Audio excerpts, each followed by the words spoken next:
Hello everyone, how are you guys doing? Okay. We are live right now. Okay, let me just make sure everything here is good. Happy Halloween also, everyone. Okay, let me just, I'm just gonna put this on Twitter also here. Okay, there we go. Yeah, there. Okay. Now, I'm sorry I haven't streamed Red Dead in like 2 weeks. I apologize for that, everyone. I know people have been asking me for a Red Dead stream, but a few games came out and I've been busy with that, and I've just been busy doing the lore videos, like that Dwayne video that I did on GTA that took me some time. Okay, hang on one second. I think my capture card here, crashed. Yeah, damn. Okay, one moment here, everyone. I'm gonna fix it. I'm sorry.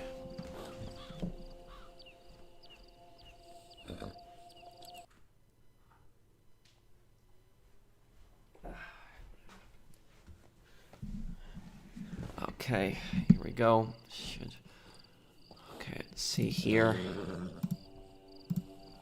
Okay, there we go. We're good now. Okay, sorry about that, everyone. Okay. Okay, so we'll do the new Call to Arms maps, and we'll do some things, yep. And also, I gotta buy this new Halloween pass, so I believe I got it for free, don't I? Okay, I should have gotten, like, a coupon or something like that to get it for free, If you bought all 4 of the quick draw passes, you get it for free. Okay. Is it automatically in my offer and rewards, or do I still need to get...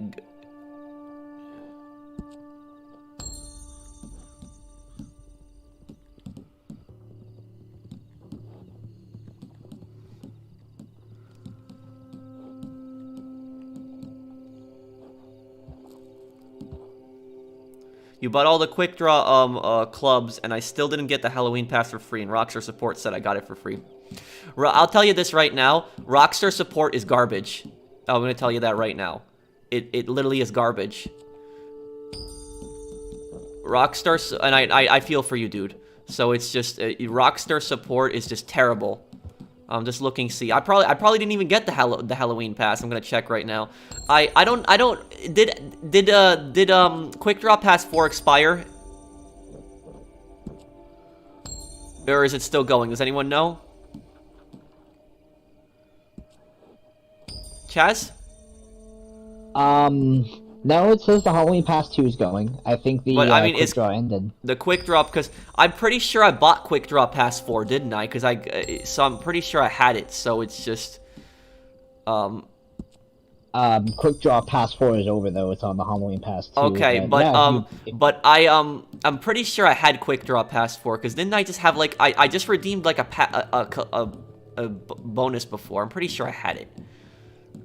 But, should I have the coupon for the Halloween pass, like, here?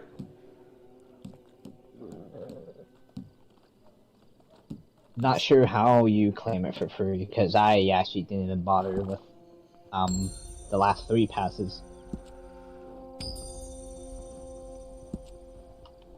I have to go to camp and collect the coupon. Okay, I'll check right now at camp.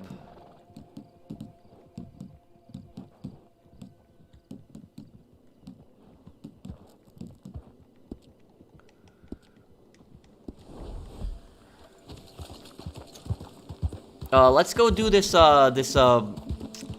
revenue checkpoint here really quick. And I'm gonna change my setting to free aim here. That's what I needed with repeater ammo. Okay.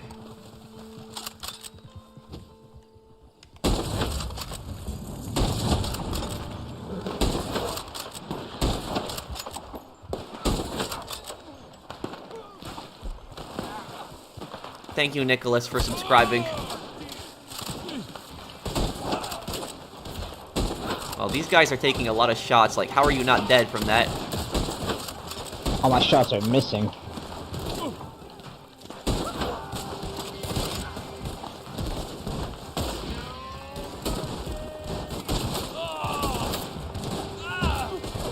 There's one thing Ah, about the great. Litchfield. Oh, I got you.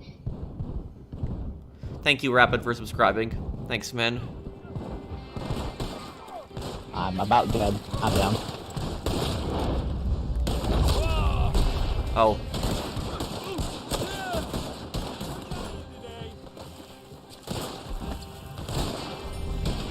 Take 20 years to stand up.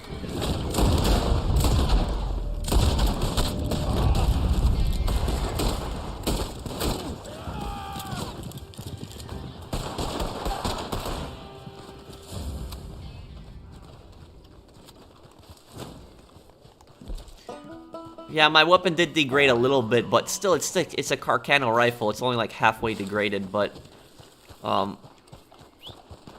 there's no hope for Red Dead. I used to love this game, and I used to play it every single grinding day in, day and out.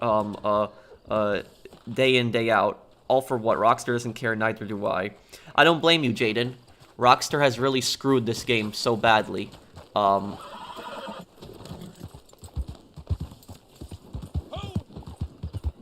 But what I was saying earlier is Rockstar support is like garbage. It really is. It's like one of the worst supports that I've ever seen.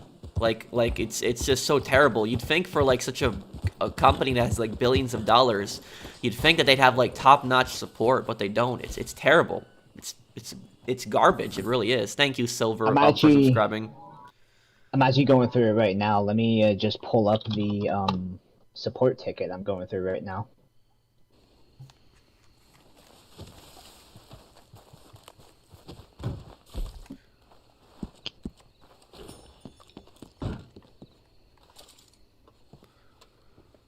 So I have a missing car in GTA Online. And I already sent them a screenshot in the initial thing saying, like, you know, this is for the Armored Paragon, when you do all the casino stories. So send them a screenshot of the reward. I did it. So they're like, you know, so they say, once all casino missions are completed as a host, then you own the penthouse, you know, you should be able to get it. And they're like, send a screenshot. I already did. Oh dear. D'accord. You have been mixing business. Yeah, it's really more like your friend Mr. Creeps. it is really bad. Well, I hope you are capable of driving. We have. So I reply, I sent the screenshot of the reward in the menu already. It says I have the full house achievement completed. The next reply was, we're sorry that you're having this issue with game performance. What? It's not game performance. I'm missing a vehicle in my garage. Yep, that's what Rockstar support is like. This is from a tier 2. Like, oh my goodness. Did you see the video on how to kill God mode players in GTA Online Pro? Also, when are you doing another GTA 3 stream? I'm sorry, Mario, I didn't get the chance to see it yet, because I haven't forgotten, don't worry though. I just didn't get the chance to see it because I've just been busy with just so many things, and I was just helping my neighbor move the other day. I was helping her pack some things, and it's just, yeah, and I was just also busy with House of Ashes. But I promise you I will see it. But when am I doing another GTA 3 stream? I'm doing it tomorrow. Tomorrow I should be good to do one. I gotta get 100% before it comes out. Rockstar Games is just money hungry, in my opinion, at least from what I've noticed. Oh, of course, Eric. I mean, have you seen the servers in both Red Dead Online and GTA Online? That just proves how cheap they are. Hey Pro, I love your Red Dead streams because they're super relaxing. After having a terrible week so far going through a breakup and job change, it's nice to end my Halloween with you. Thanks for reading. Well, thank you for the super chat, Ethan. I'm sorry about what you're going through, man. But thank you for the super chat.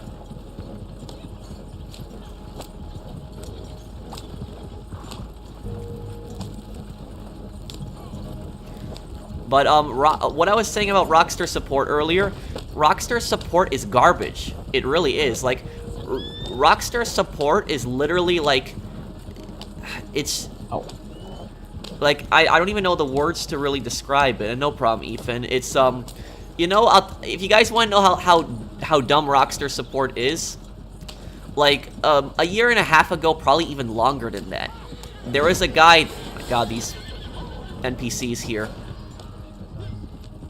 Oh, great. Now we have a wanted level war. I'm getting out of here, though. I'm not waiting for the wanted level to chase me down. But, so anyways, like, a year and a half ago, more than that, when I used to stream, like, GTA Online a lot, I had this, like, one guy that came into, like, my streams, he would join my sessions, and the guy would just orbital cannon me. And he wasn't just orbital cannoning me, but he was doing the glitch. So he would repeatedly do the orbital cannon glitch, he would leave the session, he would blow me up, he'd leave the session, come back, blow me up, doing it over and over again, oftentimes destroying people's cargo, which took hours to grind in the game. And so, basically, I had this all on stream, I had timestamps for it, so this is when I streamed through, like, the PlayStation, directly. So when you stream directly through PlayStation, there's, like, this little timer that's on the side. And so, that basically confirms that, you know, what time, how long through the stream it's going on through. And so, I sent that stream to Rockstar. I sent them the screenshots at the exact moment when the guy orbital cannons me several times to prove that he was doing the glitch. It was 100% proof that he was doing the orbital cannon glitch, just harassing me. And I had, like, linked all the timestamps when the guy would join and leave. So, like, I knew for a fact the guy was doing the glitch 100%. And I sent all this information to Rockstar support, and Rockstar support just basically says to me, oh, just report from the in-game menu. That's what they basically just say to me. And it's like, I've already reported through the in-game menu. I've reported this guy dozens of times. And not only that, but all of my friends have reported him. So, like, all of my friends are in the lobby. We see this guy constantly joining. We report him.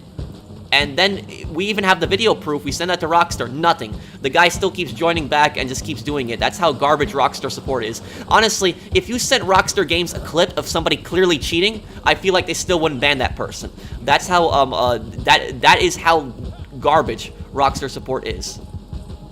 And the only time you actually do get banned is any money glitches. If it has to do with money, it is insta-ban. What's up, bro? How you been? I'm good, Ryx. And yeah, you're right. You know, while I don't agree with, you know, the money glitches, you know, I don't think that that's really something that you should get banned for. I don't. You know, if anything, you know, what Rockstar should do is, if somebody's, like, abusing some crazy money exploits, you know, just take away their money at most. Don't ban them. Don't take away their properties and everything else and stuff like that. Don't do that. So it's less like, you know, they had that whole ban wave. I remember that, like, you know, last summer. They had that whole ban wave. They banned, like, you know, hundreds, possibly thousands of players on GTA Online for money exploits. And yet, there's all these people that are constantly cheating on PC, you know, God mode, doing all this other garbage. Those people aren't banned. And then there's people that are abusing the orbital cannon glitch, following people session to session, constantly griefing them with oppressor Mark IIs. It's one thing if you kill somebody in GTA Online, okay, that's one thing. You know, you can't really get banned for that. But if you're literally stalking someone, if you're following them lobby to lobby, constantly harassing them, spamming them with messages on the phone in the game, and that person doesn't leave you alone no matter what session you join, and you're getting harassed over that, and Rockstar still refuses to, you know, to ban that person, that's a problem at that point. In some areas, cyber stalking is a criminal offense. And you know what? I wouldn't be surprised. What I wouldn't be surprised is if Rockstar one day makes, like, an update where they take away the vast majority of Red Dead Online players' cash. That's what Rockstar. I wouldn't be surprised if they do something like that one day. And their justification for that might be, oh, you didn't use the collector maps. That's what their justification might be for it. Because I earned a lot of my money from using Jean Rupke's collector map, which that's not really cheating, because Jean Rupke just shows you where the items are in the map. They're already there. So that's not really, you know, cheating. You know, it's just an interactive map that the guy shows you. But I could see where Rockstar could just randomly take people's money away and just say, oh, you know, they didn't use the collector maps. So, you know, they didn't find those items.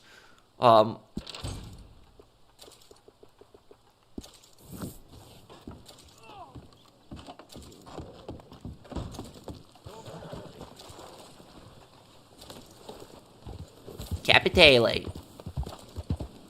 Oh, I claimed like 60-something when I logged in. Capitale. Fabian, thank you for subscribing. You know what Capitale actually reminds me of, honestly, to tell you the truth? It reminds me of company scripts or company tokens. Because, like back in the day, like, especially in this time period, if you worked for certain companies, especially like in the Wild West, if you worked for like a company, like a mining company, and there was like a mining town like Ansburg, or if you worked for like a railroad company, they wouldn't pay you in cash. Do you know what they would pay you instead? They would pay you in company tokens, or they would pay you in company scripts, a currency that's pretty much useless. And what basically you would do with the token is you would redeem it in the company store. So the company would own every single building in like a small town. The whole town would be owned by them basically. And there'd be like a small little grocery store where you could redeem the tokens, and everything would be really expensive. And they wouldn't let you exchange the tokens for real cash. And in some places they would. It would be the exchange rate would not be equal. And so they were basically ripping people off. That policy was made illegal later on. But that reminds me a lot of Capitale, where they're basically paying you in this fake, like, useless currency that's absolute garbage.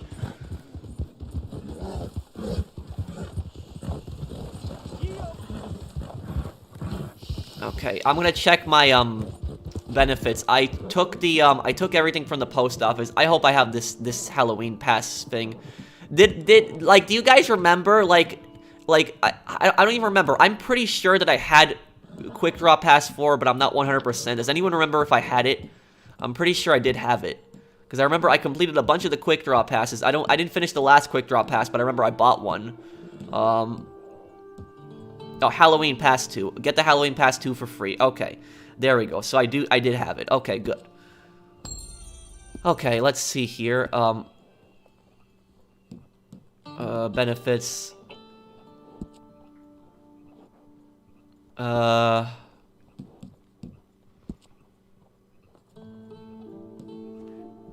Okay, let me move my head over here. And, how much is this pass here? It's only 15 levels? Really? How much is the Halloween pass if you buy it? Can somebody tell me in the chat, how much is this pass if you buy it? I think it was 20 gold when I checked. 20 gold for 15 levels? 20 gold for 15 levels. Mm-hmm. Yeah, 20 gold. It's in my catalog. What? 50% off pass. Novice or promising item. A mask. A hat. Deadeye core filter.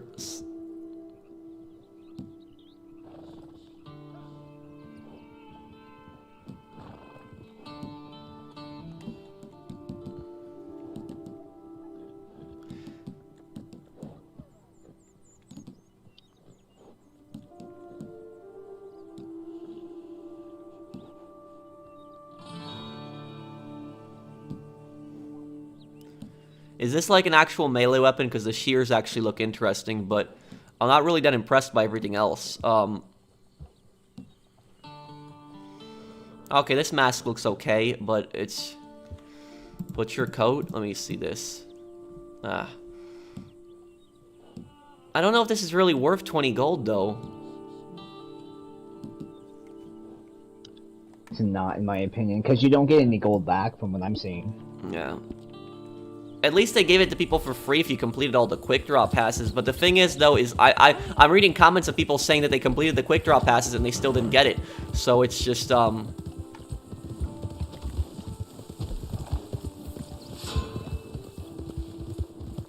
bought it and I didn't realize I had it for free on benefits. 10. Send Rockstar a support ticket over that. Tell them that you want your gold refunded for that. Because the one thing that Rockstar support can do is they can at least give you gold. So that's the one thing they can at least do. So I've heard people get gold back from Rockstar support if they complained enough. So just send Rockstar support a ticket, like tell them, you know, hey, I bought it. I bought the pass. Take a screenshot of the pass that you have. Take a screenshot of the little coupon that you have to get it for free. And you might get your 20 gold back. Congratulations on advance for 1 million. Thank you, man.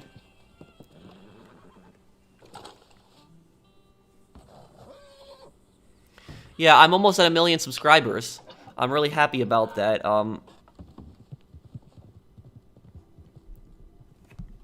You bought the Patreon, Tron? Did you send me a message on there? I'm sorry if I didn't see your message. Oh no, Tron, you sent me the message today. You sent it to me today, okay? I thought, okay, I'll reply to you, don't worry. I'll reply to you after the stream. It made it seem like you sent the message much earlier, but okay. I woke up kind of late today and I started working immediately, so like I didn't check my Patreon. So I'll message you later today. Thank you for the support on it, Tron. I do appreciate it, but you just sent it to me today, so I'm sorry I just didn't get to see it. I just been busy with a few things. We did a good deal on that batch, no? Pro, have you seen Demon Slayer? Yeah, I have. I haven't seen all of it, so don't spoil it for me. Chaz, have you even seen that series? You have, right? No, I haven't. I know about it. I have yet to watch it though. Okay, well, the only thing I'll say, like, I'm not really that big of a spoiler. The part that I got up to in Demon Slayer is when Tanjiro gets the city. That's the only thing I'll say. He got up to the city and he was eating. That's the only thing I'll say about it. Not really that much of a spoiler. So I just got up to the part where he got to the city. That's really where I left it off on. I didn't get the chance to watch further than that.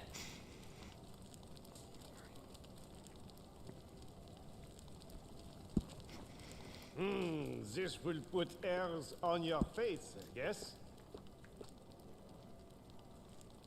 Good. A fine aroma. I would drink this myself. Pro, when you watch anime, do you watch in English or Japanese with subtitles? It depends. I watch both, but sometimes I like to watch it with English dub. And the reason is because sometimes when I watch anime, like I'll watch it like as I'm going to sleep, so I'll just like, I'll just be, kind of tired and I don't want to, put that much effort into reading and stuff. But I'll say certain anime I think are better with dub than they are with sub. And what I mean by that is if characters have like, if it's set in like a specific time period and characters have like, accents and stuff like that, it might actually be better to hear the dub if it's outside of Japan. Like, for instance, there's one anime, 91 Days, for instance, 91 Days. 91 Days is a mafia anime. It takes place during the 1920s, really close to Chicago, and it's about, like, different mafia gangs, how they're smuggling alcohol during Prohibition and stuff like that, and, like, this one guy wants revenge in the mafia for killing his family.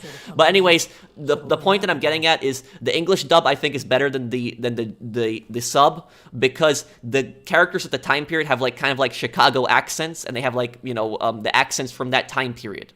So I think that's, like, and also, like, Moriarty the Patriot, for instance, just released an English dub, which is actually really good.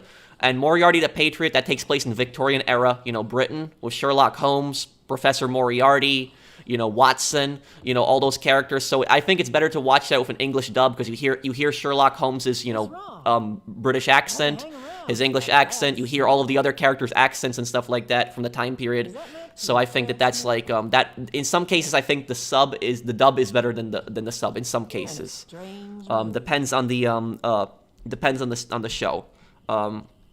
I don't know about you, but Rockstar games to me are nothing but two-faced hypocrites. Yeah, I'm starting to think that way too, Eric. Thank you for the super chat. You don't have any work to do. 91 Days is really good. Yeah, 91 Days is really good too. I like that one a lot. What am I doing going up to her? I'll start up a bootlegger mission actually. Okay, I'm told our competitors have been running their mouths again, saying our shine's under par now Danny Lee ain't cooking with me no more. So why don't you track down one of their operations and add a little something extra to their batch? See who's under par then. Failing that, just destroy the lot of it.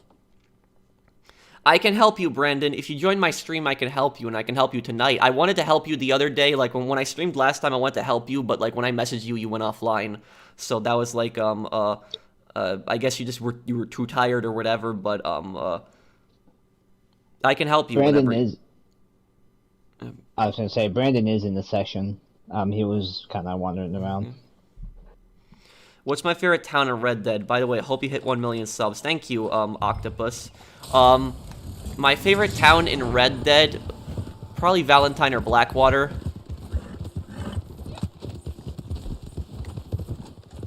I should stock up on some ammo, too. Oh, I got ammo from the parcels. Okay. Chaz, could you do me a favor? Could you, like, check on, like, Google, like, the events, like the free roam events, when the next one is going to happen in Red Dead? Oh, yeah. Thank you. One moment here. It's a random challenge in 9 minutes. Oh, Saucer, you're in the chat. I didn't realize. What's up? Yeah, Oh yeah, he joined a while ago. I snuck in. No, I totally snuck in. Couldn't see me.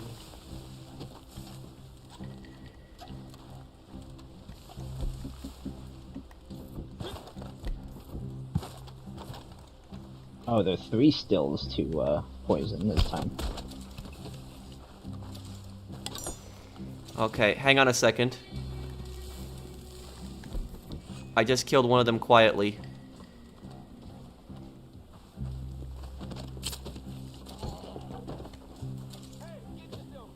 Careful, careful. Okay. I just poisoned one of them.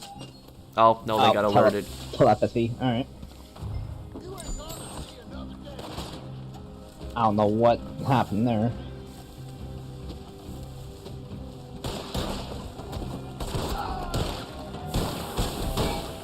Watch out and blow that.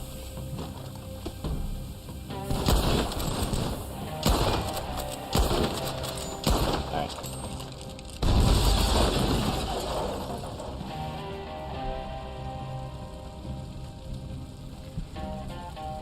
I will one day, Mr. Waifu.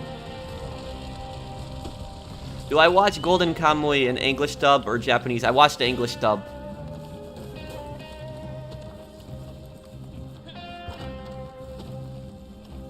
Well, we're waiting.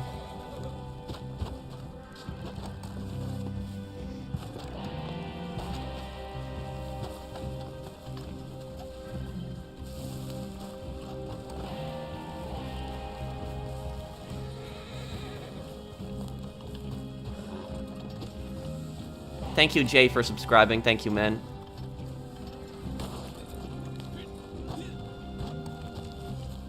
How much Japanese do you know? Almost none.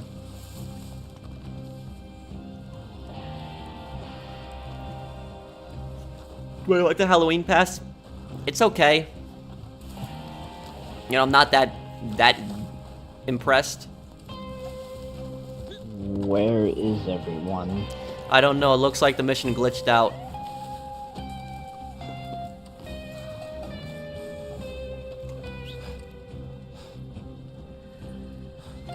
Lately, I've been getting a glitch with bootlegger missions that enemies never spawn. Well, it looks like we have that glitch too.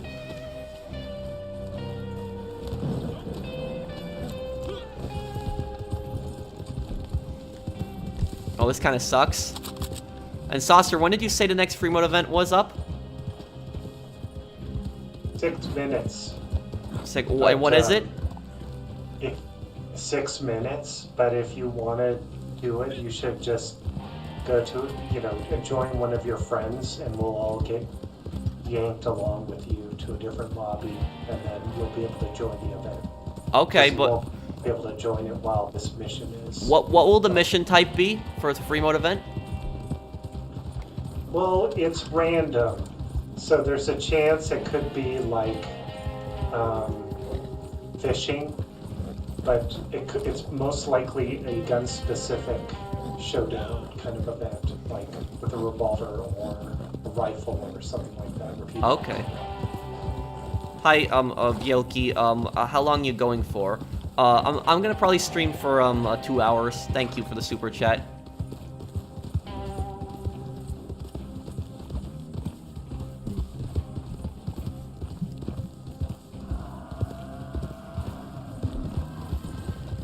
Well, that's annoying.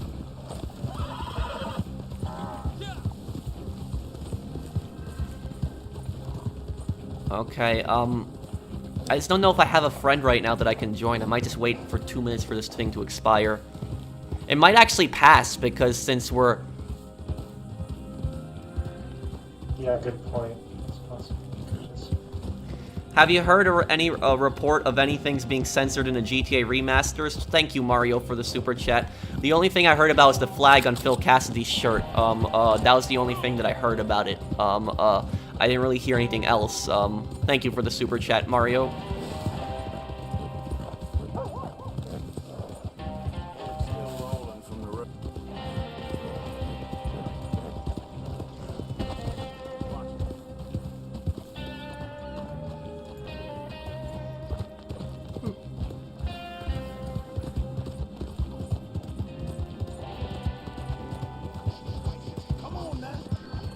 Thank you, Christopher, for the super chat.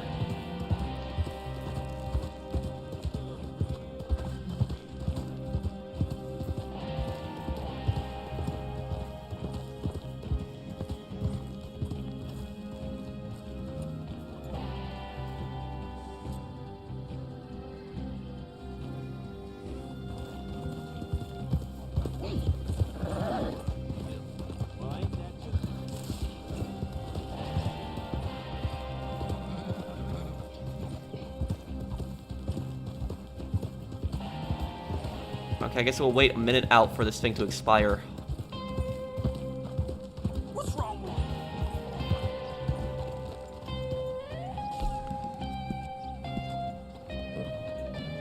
you? Candies eaten, 5, clothing style updated, masks worn, use an emote on a local, use an emote on a player. Oh, these look easy. Okay. I can complete the vast majority of these. Okay, that's one there done.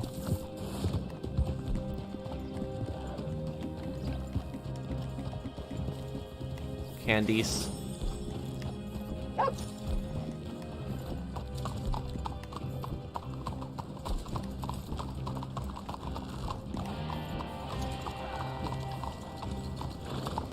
Okay, that's done. It's already two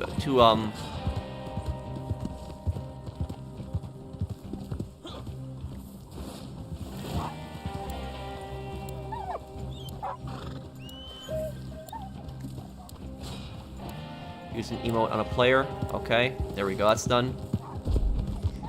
1 out of 3. No, we didn't pass it. That's annoying. And it failed,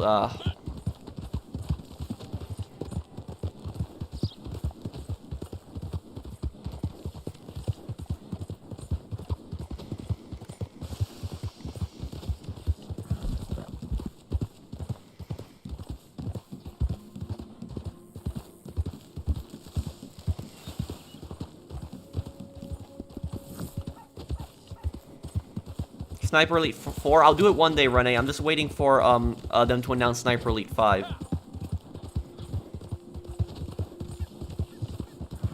I want to try out that VR. Probably when it's on sale though. Oh, you mean VR San Andreas? Well, not that, but Sniper Elite VR. It came out. Is that July, I VR San believe. Andreas thing even real, or was that like a joke? No, it's real. It's only on Oculus Quest 2 though. It's not Yeah. going to any other. It's not going to PC. I might do a playthrough of that. I've never done a playthrough of a VR game, but it's just that might be weird though. Like a San Andreas VR, like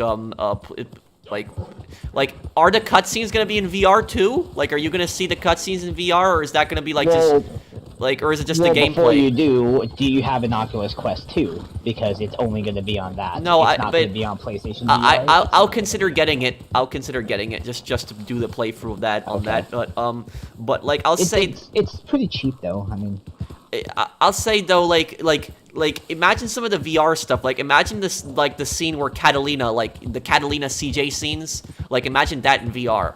Like it's just you know, Catalina going full psycho and stuff like that, or you know. yeah, we'll get more info later, I guess. Not much was said about it other than it's in development. I think I might get sick on the swimming parts in VR. Like that mission where I have to swim underwater and get underneath a tanker and stuff. Like that might make me sick. Or the fighter jet mission. Because when I tried to play Ace Combat VR, I got sick when I tried to play that.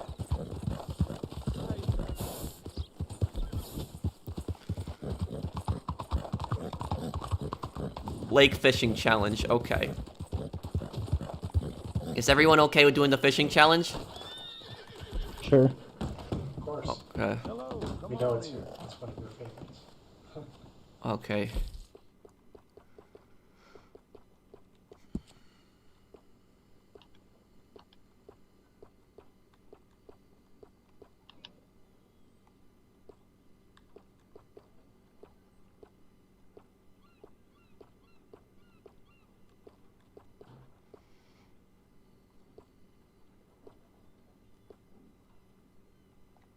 I stand behind Might put this one on. everything I sell in this place, so you can purchase with confidence. Move it before I move you myself. Well, thanks for coming in.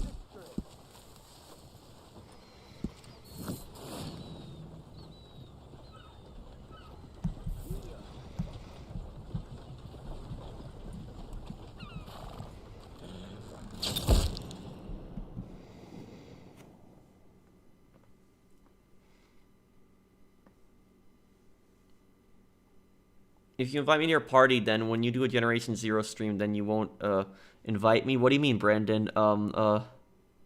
We can do a Generation Zero stream in the future.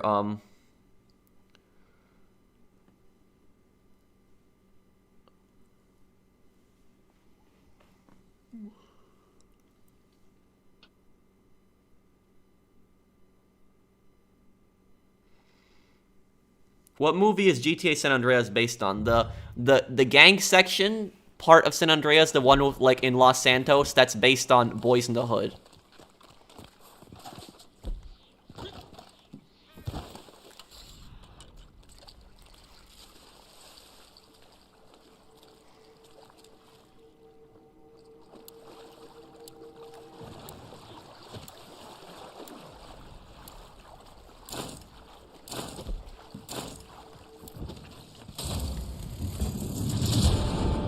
This is a lake, okay.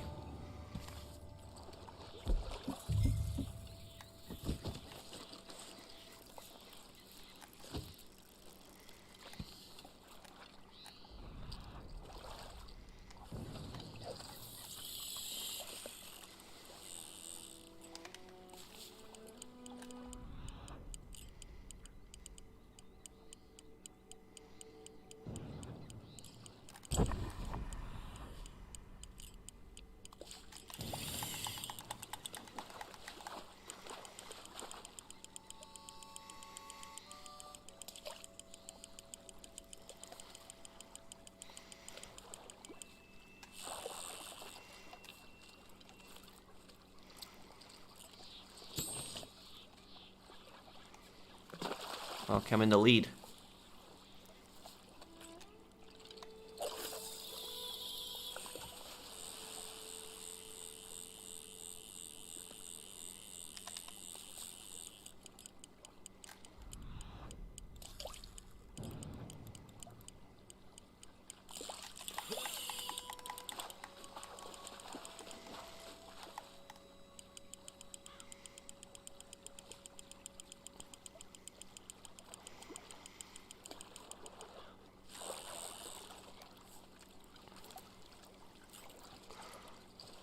Got it.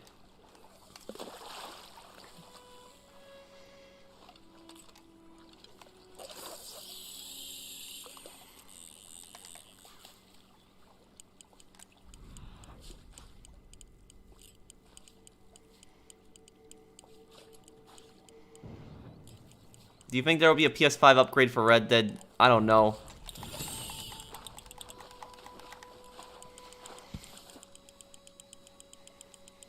That's a good question. I'm not sure. I don't think that GTA 5 deserves a PS5 port. I think if anything, I think that Red Dead does. But even if there was a Red Dead port, I would expect it to be much better than what we have on PS4.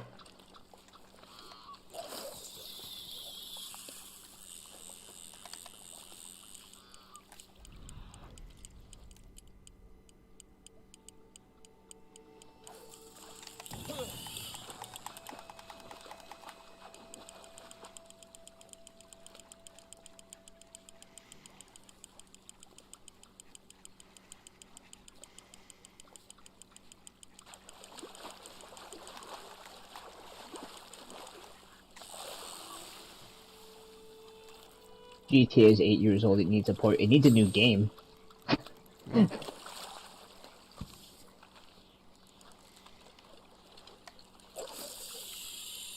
I'm not finding it. It's nothing is hooking onto my damn thing.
I was getting that medium fish, but it's stopped spawning now.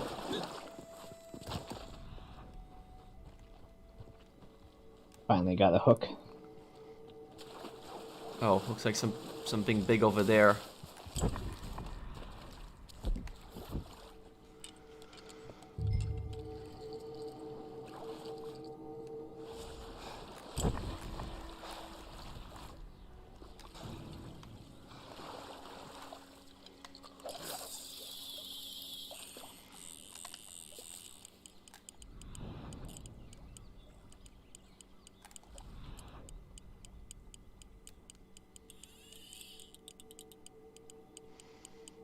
Come on, come over here.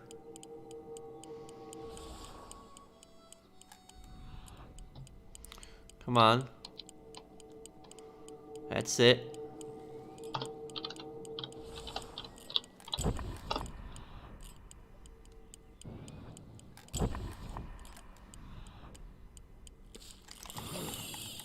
Got it, okay.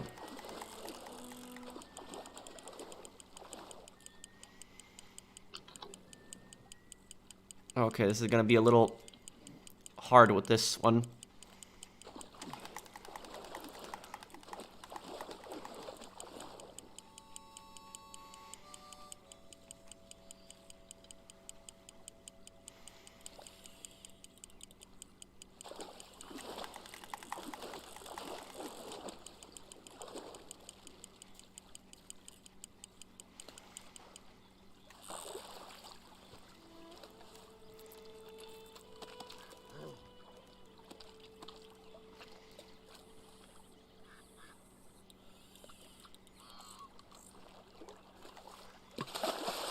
The same one.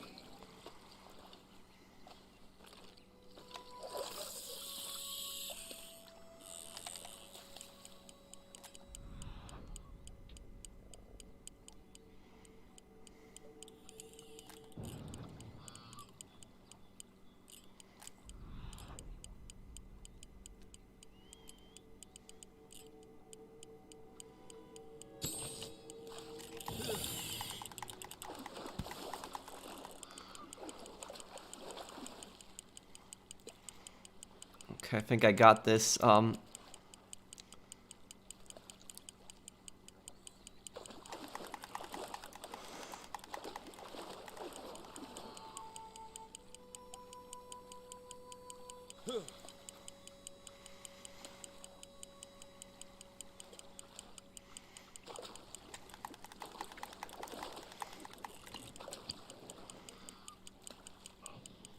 Be back in a sec. Okay.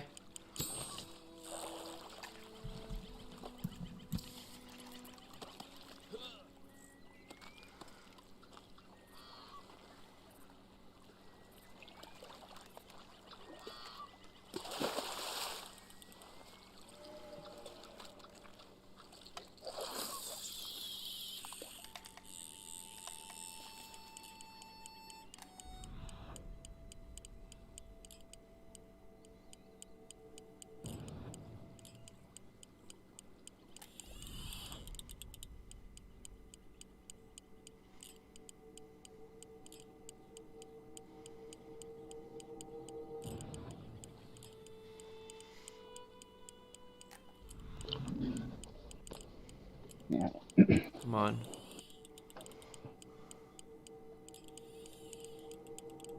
I just now realized it's most overall weight, not...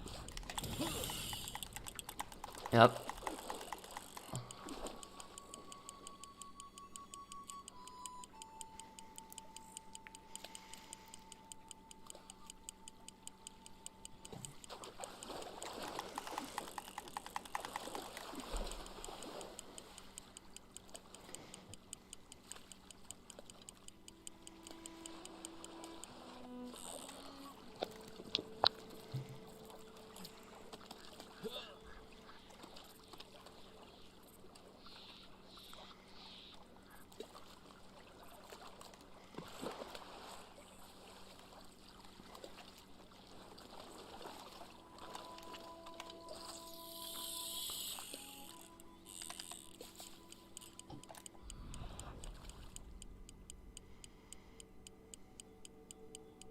Yeah, probably not gonna win this one.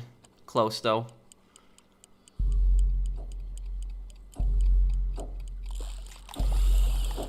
Was there any dark moments in the old Saints Row games? Oh, you bet. There was the one where the guy gets buried alive. Yeah, Shogo buried alive, Jessica crushed to death. Like what else was it there? The Mr. Sunshine sending the drug addicts after the Saints, and then also not dying, and then getting his head cut off. And then Saints Row 1 had some dark moments, like when you killed the what was his name? The mayor candidate that actually wanted to like end corruption.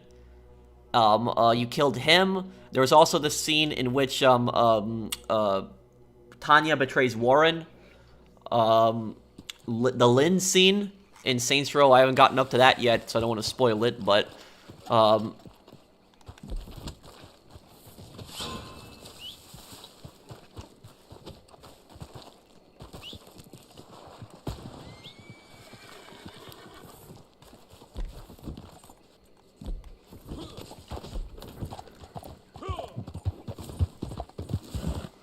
what do I think is the worst Saints Row mission ever? I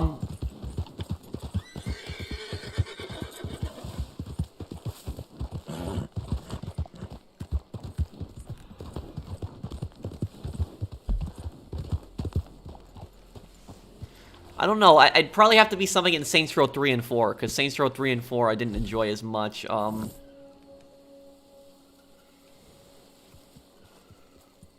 Oh yeah, the Carlos scene also. Matt getting crippled.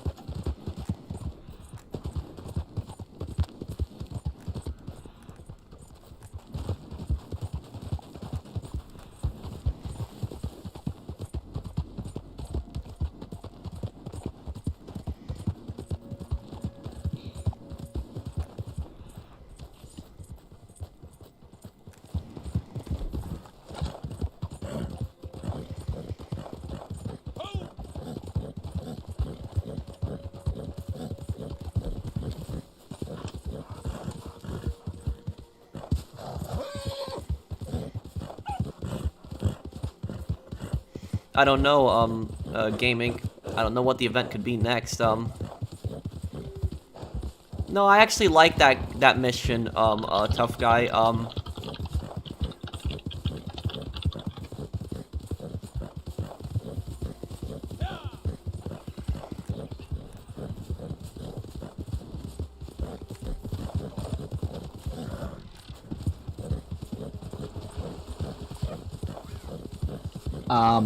Apparently it's saying at 8:45, well, 30 minutes, is wildlife photographer. Oh no, screw that. It's just, sorry for my language, but it's just the wildlife photographer sucks. That one is just so boring. I mean, anything from Naturalist kind of sucks, other than the legendary every once in a while.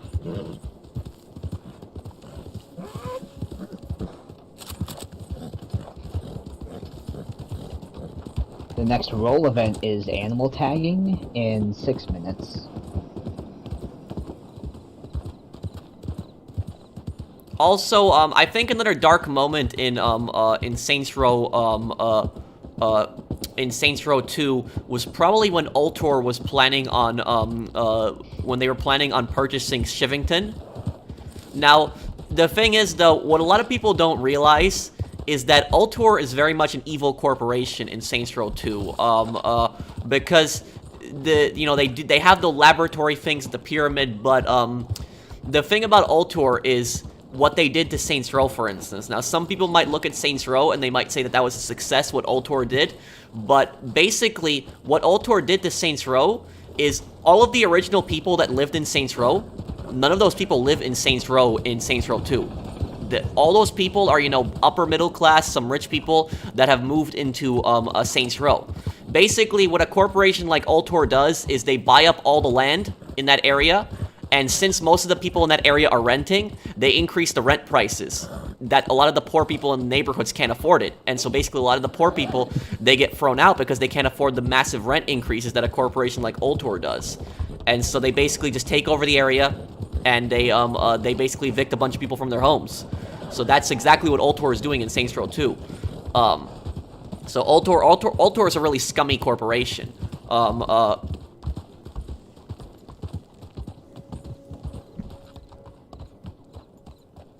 I ain't been back to this channel in years, in ages, probably years now, and you definitely deserve 1 million. I don't know how you haven't gotten it yet. Thank you, man. Well, I'm buying Vanguard mainly for the story. I think the story looks good. I think most people can agree with that. It's what, multiplayer is a little bit more debatable, but am I like one of the few people that purchases a Call of Duty game mainly for its story? It's... I do.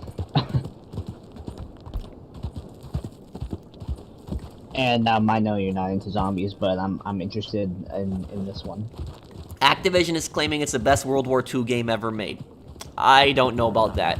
I think the best World War II game ever made was probably Call of Duty World at War. That was probably my all-time favorite World War II game. I don't think, I don't know if they can beat World at War. We'll see, but I doubt it. I'm interested because we're going to North Africa in the campaign. I really want to see the Pacific too. Oh, Pacific, absolutely. But supposedly this is and this isn't really spoilers. It's just kind of the setting. It's really after World War II, and it's Hitler's successor and the Fourth Reich coming to power. So it's not exactly World War II, but it's that's Vanguard's story? Yeah, that's Vanguard. So it's technically after World War II. Oh, sorry. Well, I don't... Is it really after the war? I don't know. I'd have to look at that. Did you see the story reveal trailer? I didn't get a chance to, no. Oh. Let me start. But, the thing is, a lot of people, get pissed off when, a developer does a World War II game because they say it's already been done. But the thing is, the problem isn't the setting. It's the problem that a lot of developers aren't doing, a good World War II game. That's the problem. So it's not... I wouldn't really say it's the setting. It's more the fact that they just don't do a good game anymore, really. Thank you for subscribing, you.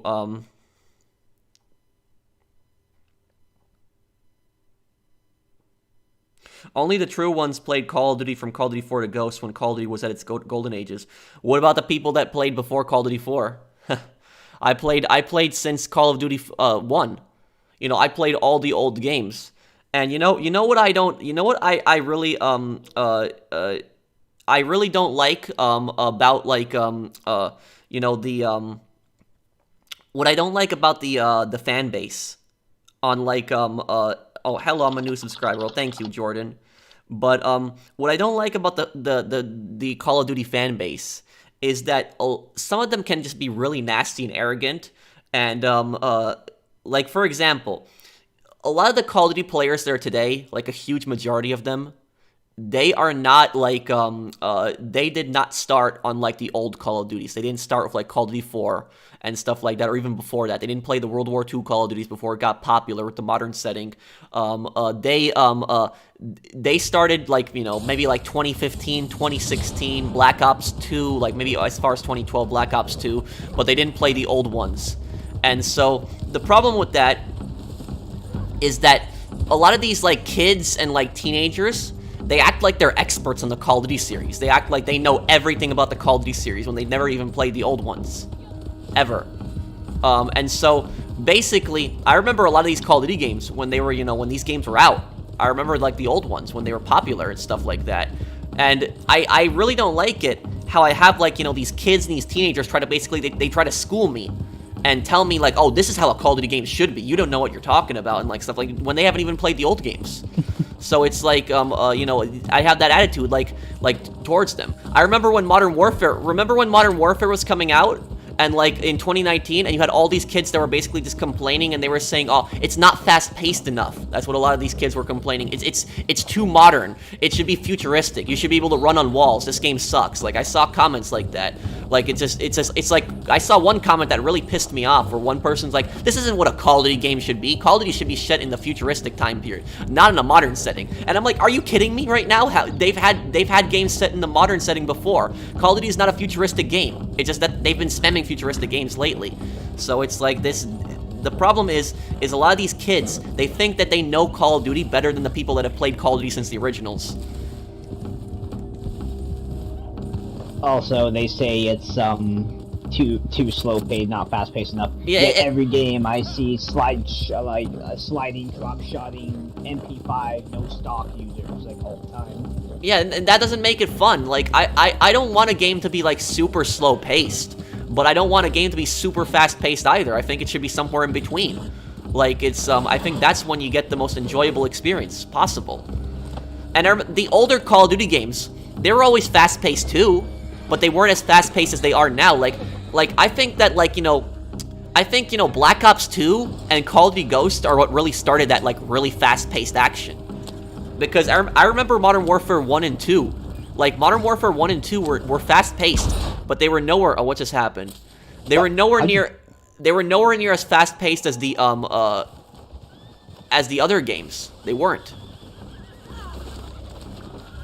Like Modern Warfare 3 became much more fast paced, but what's going on there? Okay, that's weird. I guess see if we can take it to the drop, but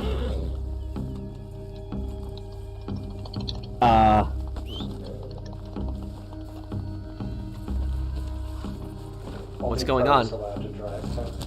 Okay. Oh, okay, just take it to the location when you can.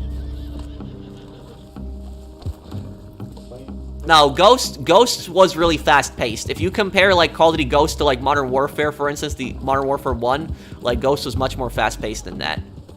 And do you know what I liked about Modern Warfare 1 and 2? You know what I liked about those games? What I liked about those games is that the story, but the maps were also really good in Modern Warfare 1 and 2. Like, the maps were generally, they were good for, like, all types of play. You know, shotguns, SMGs, assault rifles, even sniper rifles. They were good for all of those, you know, guns. They were balanced for all of those guns. But like later on, what basically started happening is the Call of Duty maps started getting more and more close quartered, like over time. It just started getting more and more close quartered, and then it started getting more fast paced. And it's like, how the hell are you supposed to use a sniper rifle when everything is just so damn close quartered and everybody's spamming some overpowered submachine gun and just drop shotting? Like, how are you supposed to use a sniper rifle? And the developer actually encourages you to quickscope. That's so stupid. The gun has a scope for a reason. You're supposed to be at a distance picking people off. You're not supposed to be running up to them like it's a shotgun and just quickscoping them. So that's just, you know, it's... Easy up there. Oh, the hell with you. We ain't got time for this. Boss is over yonder. I suggest you don't keep him waiting. Get on with you. Can't afford to miss our window. I'm putting myself in a bad spot here. Throw a ball on him or something. You know, you didn't need to do that. You can just let him. You can just let him get in the wagon, and then you can take him out of here. Oh, Yeah. sorry. It's okay. I screwed it up. I don't like ever play this game anymore. My horse is starting to annoy me a lot. Okay, there we go. YouTube is shadow banning your videos. How do you know? Modern Warfare 3 introduced quickscoping. No, it didn't. It started on Modern Warfare 1. It started I remember when it started on Modern Warfare 1, and all these kids were like running around like, you know, they were basically saying quickscope. That's where it all started, Modern Warfare 1. And it started getting annoying. And like I remember, like, if I used the Dragunov or the M21 in like Modern Warfare, I'd have like kids that would scream at me on the mic, and they would basically say, "No, you're supposed to use a bolt action rifle. You're supposed to quickscope. It's like you're hard scoping. It's like M40 or R700. It was just this is constantly that.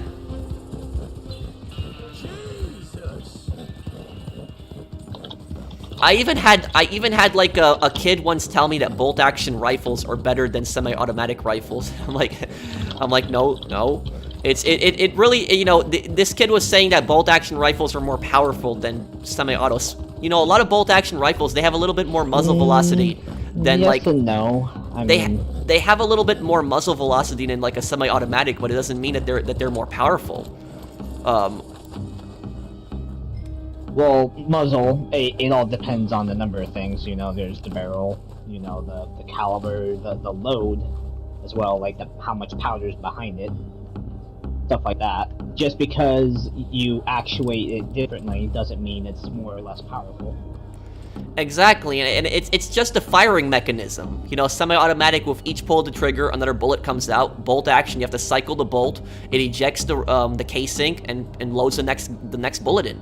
And you fire it. With a semi-auto, you can get more lead down range. You can put out more bullets. So in that aspect, sure, it can be more powerful, but not, you know, powerful. It just you're putting out more bullets.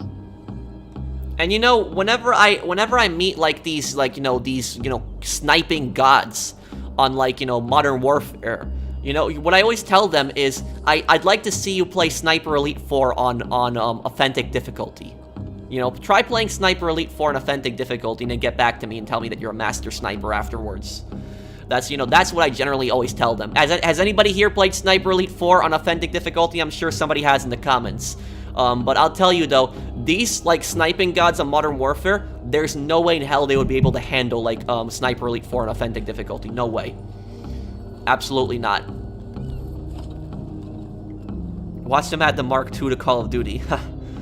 Yeah, that's I just really hope Call of Duty never does a futuristic setting again. Please, just no more futuristic games. I don't have a problem with World War II setting. I don't have a problem with a Cold War setting. I don't even have a problem with a modern setting. I'm okay with all of those. I just don't want to see a futuristic one no more. You know, I think they kind of overdid it with the futuristic games.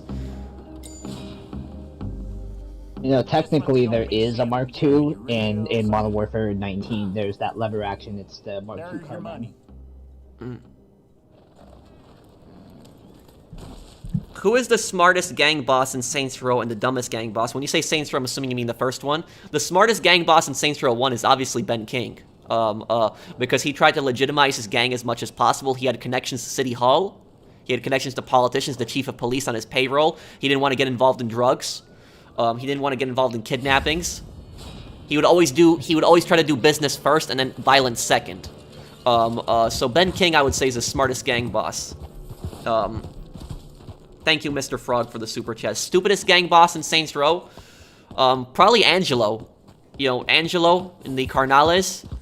You know, that guy is just a moron because he couldn't think. He thought that he assumed that the Colombian cartel betrayed and killed his brother when that wasn't the case. It was because they had a memo in the drug lab, and so the Carnales are so stupid that after their drug lab got taken over, they had like documents there that talked about where their next deal is gonna be, and instead of like postponing the deal or doing the deal somewhere else, they just I guess they just didn't think about that the Saints would read the documents, or they assumed that they were too powerful to fail, and so Hector got shot by a sniper rifle, and then the Carnales blamed the Saints for they blamed the Colombian cartel, starting a problem with them. And the Carnales are so stupid, like Angelo, that he thought that he could honestly take on the Colombian cartel. Like, is the guy a moron? Like, does he honestly, his gang can't even take on the Saints. Does he honestly think that he can take on, like, the Colombian cartel? The Colombian cartel could squash the Carnales in one day. in one day they could tear apart their entire gang. That's how powerful the Colombian cartel is.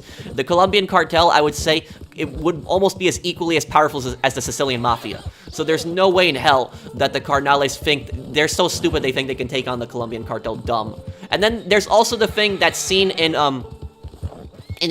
you guys remember the scene in Saints Row 1 when, like, Manuel is talking to Julius and then Angelo just comes on in and just shoots up the place with an AK? He misses pretty much everyone except, like, hitting, like, one Saint. And, he doesn't come with backup. If you're gonna do an attack like that on another gang, you should make sure that you're gonna kill everyone. But he didn't kill them all. And so, at this point, Angelo knows that the Colombian cartel is working with the Saints. And do you know what the idiot does? Do you know what he does? He goes back home. He literally goes back home. Like, how stupid is he? The Colombian cartel knows where he lives. Now the Saints know where he lives. And he just goes back home. That's how dumb he is. You know, that's the first place that people would look for you, is they'd look for you at your home. How stupid is the guy? And then on top of that, when Dex and the player break into his bedroom, his gun isn't even loaded. Like, he tries to shoot at them with an empty gun. They chase him down. It's just, oh my god. And then he tries to flee the country and he gets blown up. The first thing he should have done is he should have headed to the airport right away and just gotten his plane. If he did that, the Saints wouldn't have been able to find him. The Colombian cartel wouldn't have been able to find him. He could have hidden like another country or another city and changed his name. But because how stupid he was, you know, it just is. Yeah, I'd say Angelo is probably the stupidest gang boss in Saints Row 1. Definitely. Brandon, are they griefers? What happened? Any more room in the posse? I think there should be, Tar. Oh, there was a super chat earlier. Thank you for the super chat. I annoy quickscopers on Call of Duty World War II. They like to parachute and snipe from it. I snipe them off their parachutes all the time and I set traps. They hate me. Yeah, thank you, Angry Commander. Yeah, that has definitely a way to piss them off. And you know something? Call of Duty Vanguard is actually going to have, like, a body armor, like, field upgrade. So, like, it's like the field upgrades in, like, Modern Warfare. And a lot of people are complaining about it already, but what they don't understand, it's a field upgrade. It charges up, like, after, like, a few minutes or something like that. And on top of that, you can kill people to charge it up faster in playing objective, too. But I think that the body armor doesn't give you that much protection. But it protects you from a little bit more bullets. And so, I think it's actually a good idea. Because people can't quickscope you like crazy if you wear the body armor, and so that's what the quickscopers hate. That they're gonna have to shoot you 2 times to kill you or aim for your head, and so it was really hard to quickscope in the beta, but also SMGs are just they outgun everything. I'm not denying that there's problems. There's definitely problems. The SMGs are overpowered, but I'm saying like about the armor. I think that's actually a good balance against the quickscopers, because some of these quickscopers are like so annoying that, like, when you play, like, a match against them, like, you can't even aim down the sights. You don't even get a chance to aim down the sights, and you're dead already. Like, that's just how annoying it is. And these guys running around with a sniper rifle like a shotgun, it's just so stupid.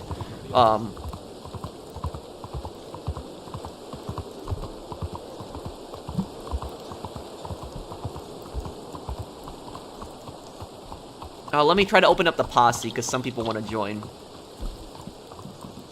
I have the Black Arabian horse.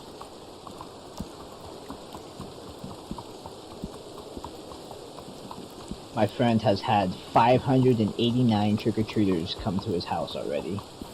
Good lord. If you got a, what is it, Tar, are you in the session by any chance?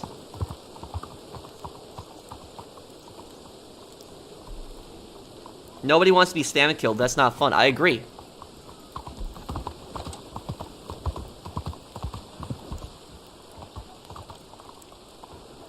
Am I going to do another Vice City Stories lore video? Yes, I will. I was planning on doing a video about Vic Vance, but what I'm going to do is I'm going to do the video when Vice City Remastered comes out, because I want to see what Vic Vance looks like in the Remastered, and I'll probably use footage of that. Even though he's in the game for less than 5 minutes, I'd like to use that footage for the lore video on Vic Vance from the Vice City Remaster. I hope they change Vic's appearance in the Vice City Remaster to make him look like he does in Vice City Stories. Will I do a lore videos on Saints Row? Oh yes, I have one planned. On the Carnales, specifically what I was talking about before. But you know something? I might not do Saints Row 3 and 4. I'll definitely do Saints Row 2, I promise I will. But I don't know if I'm gonna do Saints Row 3 and 4. And the reason for that is because I don't like Saints Row 3 and 4. I think that Saints Row 1 and 2 are the best in the series. They're amazing games, but I'm not that passionate about Saints Row 3 and 4. I really don't like what they did to the series. I liked it when it was gangsters. That's why I'm so into it. Like, if you guys watch my Saints Row playthrough, like, you can see I'm really into the game. I'm really enjoying it. But, like, the new ones, you know, Saints Row 3 and 4, not really. I don't enjoy those as much as the old ones. You should definitely do the reboot.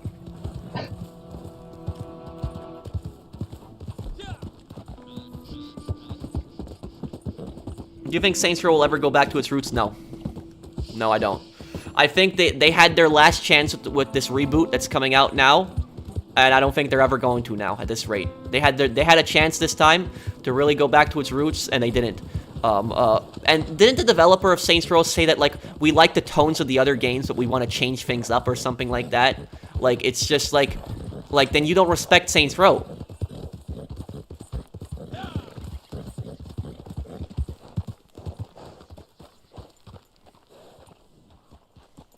And honestly, like the gameplay in like the Saints Row reboot, like there's like, you know, there's like what, health bars and stuff like that for the enemies.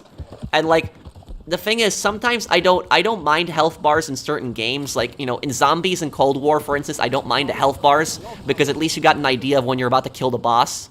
But like in like a game like Saints Row, for instance, you're just fighting like gangster NPCs. Why do they need health bars? Because the enemies are gonna be like bullet sponges. The old Saints Row games, you had certain enemies that took a little bit more damage, but you know, it was just a few shots and they're dead. That's it.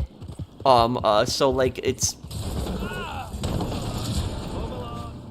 I do not like bullet sponge mechanics in games like that.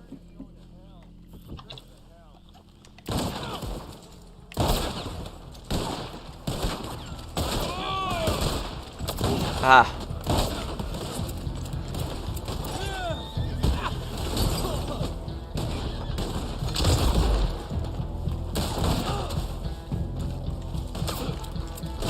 Okay, let's put some slugs in this thing here. Thank you, Matthias, for subscribing.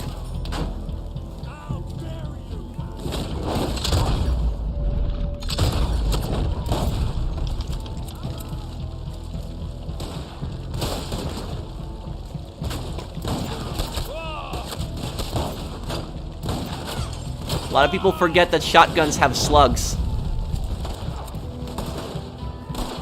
And with shotgun slugs, you can actually fire a much larger distance.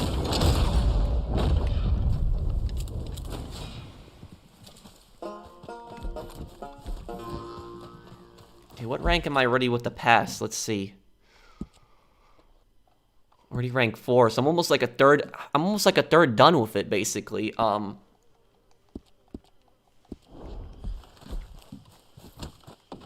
What's my favorite Saints Row character? Yeah, probably Johnny Gat.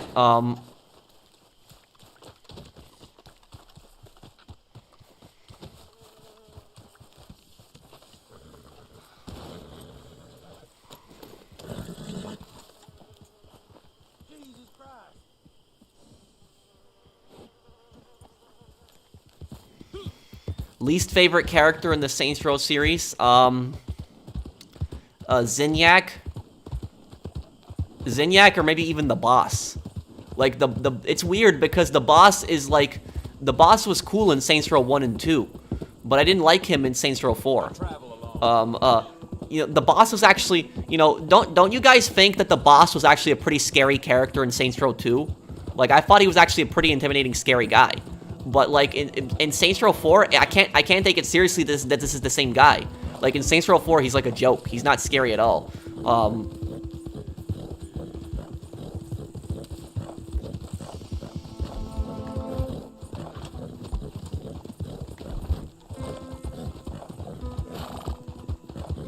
Like some of the bad things that he did in like Saints Row 2, he made Nico Bellic look like a good person. So it was like man, that guy was a psycho.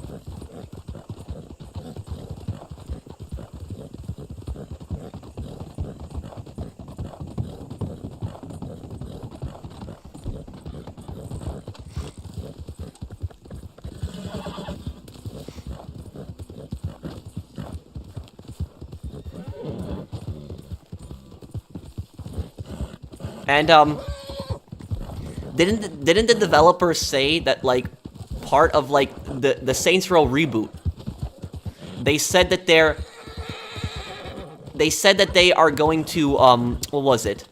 That part of the story is that the characters start up a gang so that they can pay off their student loans.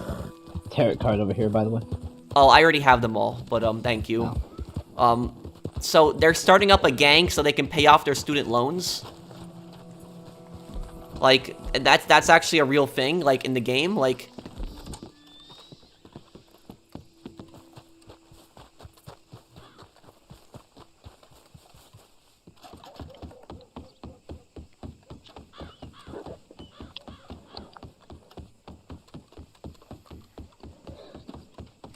You know, there's probably gonna be a side activity in the Saints Row reboot, and do you know what that side activity is gonna be?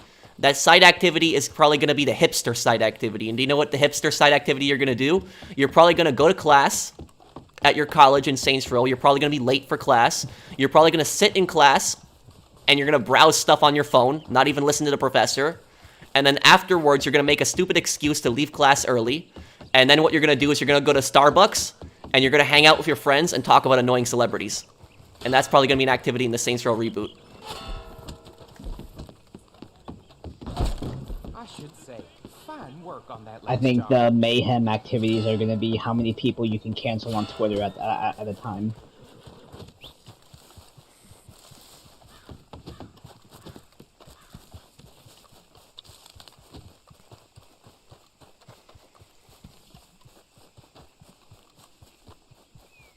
Honestly, like, I feel like the developers, they don't even know what a gangster is anymore. Like, tell me, guys, do the Saints look scary in the reboot? No, they don't. It's just, no. These are not gangsters. All Hallows Eve. I have the glitch where my machete is showing on the side, and I like it. Let's see what Martell I might as well start up, a blood money mission here. Oh, I got Cornwall contract 3 of 3. Might as well do this. I didn't think I'd live to see the day we got Leviticus Cornwall spooked. They would not survive canonizing from the first Saints Row. He's moving Capitale out of Lemoyne. They said the tone will be like 2 and 3. No. I can tell you just from watching a little bit of it, the tone is not going to be like 2. Get down to the freight yard and say Maybe 3. But It not looks 2. more like 3 to me, but it's like... But that's up to you. While you're there, Not even that. It looks like Fortnite. Just the whole art style of it. shame to leave it in the wrong. And it's gonna be on the Epic launcher, like, bro.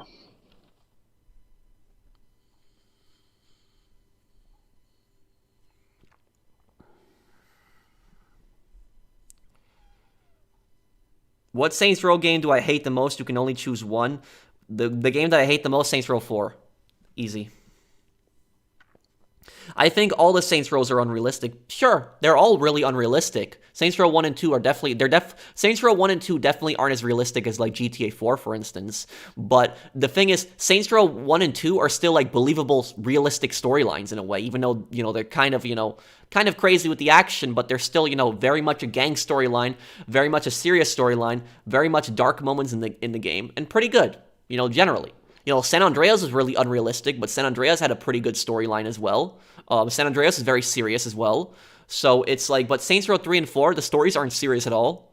You know, they're not believable. You know, they're just, and it's like, Saints Row 3 and 4, like, ruined their own lore. They had Monica Hughes in, like, Saints Row 3, and Monica Hughes, who she's the wife of Alderman Hughes, like, the corrupt evil mayor, who was not even mayor for, like, a week. And, like, in Saints Row 2, you meet Monica Hughes in, like, an alleyway, and she gives you, like, an activity to, like, what was it, the truck where you're just spraying everything, the septic truck, that was it. And she just basically wants you to trash Altor's property, and so Monica Hughes is a pretty corrupt woman in, like, Saints Row 2. You can see she's just like her husband. And yet in Saints Row 3, she's like supposed to be like, you know, this like they changed her appearance. She looks nothing like she does in Saints Row 2, and on top of that, like I don't know how to describe her in like Saints Row. In Saints Row, it's like she never worked with the Saints. She's like she wants to defeat all these gangs, and like but she worked with the Saints in Saints Row 2, which is the lore of it made no sense for Monica Hughes. But I never really played 2. I want to, but was she the one that got pissed off over the bridge in Saints Row 3? Yes, she was. That was her. She got mad over the bridge, and but she worked with the. She worked with the Saints in Saints Row 2, yes, and she was a corrupt, like a bad person in Saints Row 2, and she basically she paid you money to destroy Ultor's property because Ultor took away Alderman Hughes' name. And so she meets you in some dark alley, and she gives you like missions to destroy Ultor's property with a septic truck. And then in Saints Row 3, she's like, you know, she's apparently, what is she, mayor in Stillwater now? And it's just she turns into an antagonist, like what? Yeah, the thing made no sense. But the thing about it is that Alderman Hughes worked with gangs as well, and but the thing is Alderman Hughes didn't like you still knew he was a bad guy, but with her. It seemed more like she was being directed as being the good guy in the story. It's like they wanted you to think that she's the good guy or the good person, but it's like, she wasn't. Just look at Monica Hughes in Saints Row 2 and look at her in Saints Row 3. Like she's a totally different character. And GTA 4 deserves a remaster. Oh, thank you for the super chat, LRG. And I agree. You know, GTA 4 does deserve a remaster. I'd love to play it. But also, there's even worse things that Saints Row, like, disrespected on their lore. Like, do you guys remember in Saints Row 4? When you're saving, like, Ben King. Remember that? Like, Ben King is, like, in his, like, little haunted, like, you know, dream in, like, the little simulation that the aliens have put him in. And basically, his, like, worst nightmare is, like, constantly being betrayed by, like, the Vice Kings and stuff like that. And you basically go to, like, a virtual version of, like, Stillwater, and Ben King is getting betrayed by Tony and Tanya. And that makes no sense, because Tony was actually loyal to Ben King. Tony died before Ben King got betrayed. It was Tanya and Warren that betrayed Ben King, not Tony and Tanya. But in Saints Row 4, they made it that it was Tony and Tanya. It was Tanya and Warren that betrayed King. It wasn't Tanya and Tony. The thing made no sense. And while I really do like GTA 5 as much as the other GTA games, I do feel like the story could have been a bit better. Oh yeah, story could have been much better in like GTA 5. I think that what they were trying to do is they tried to focus so much on heists, they just forgot to tell a good story in GTA 5. I think that was the main problem with it. Thank you, Mario. And I'll get to that in a moment, Joe. Also there, but there's other things that they messed up with the lore. The thing is, though, is that Johnny, like, supposedly dies at, like, the beginning of Saints Row 3, and the thing is, when Johnny, like, supposedly dies, like, Shaundi is so upset over it. Like, Shaundi's, like, freaking out. She's, like, pissed off about it. When Shaundi, like, barely talked to Gat in, like, Saints Row 2. Like, she barely had any screen time with him. And all of a sudden, she's, like, super angry, upset that Johnny is, like, dead. And even the boss who knew Johnny, like, all the way back, you'd think he'd be more angry that Johnny was dead. But he didn't really care nowhere near as much as Shaundi, and he tells Shaundi to calm down. And I know some people are saying that Shaundi and, like, Gat could have known each other better in, like, between Saints Row 2 and 3, but, like, the thing still makes no sense, like, why the boss didn't care as much. And not only that, but, like, Shaundi is just so much different in Saints Row 3 than she is in, like, Saints Row 2. In Saints Row 2, just, I don't even, the best, I don't even know the best way to describe Shaundi at this point in, like, Saints Row 2, but just look at Shaundi in Saints Row 2, and then compare her to Shaundi in Saints Row 3, and it's completely different. She goes from, like, hipster to, like, badass. Well, she wasn't even really like a hipster. She was more like she was much more like an actual gang member in Saints Row 2. Not hipster. What's the other thing? She kind of looked like a hippie. I don't know. I wouldn't really say a hippie because she's a gang member still, but it's like Shaundi is just, You know, it was, and I remember Saints Row 3, they made it seem like Lauren was gonna be this big bad antagonist, and then he dies like not even halfway through the game, and it's like the thing just falls on top of him. It was like one of the cheesiest deaths ever for like an antagonist in a Saints Row game. So they had the Shandi thing, which just made no sense. And then the worst violation of Saints Row lore, the worst one, was what they did with Dex. What they did with him, that was like the worst violation of Saints Row lore. Like they charged for a DLC. The DLC was good, don't get me wrong. They charged money for a DLC, which is fine and all, but a lot of people bought that DLC.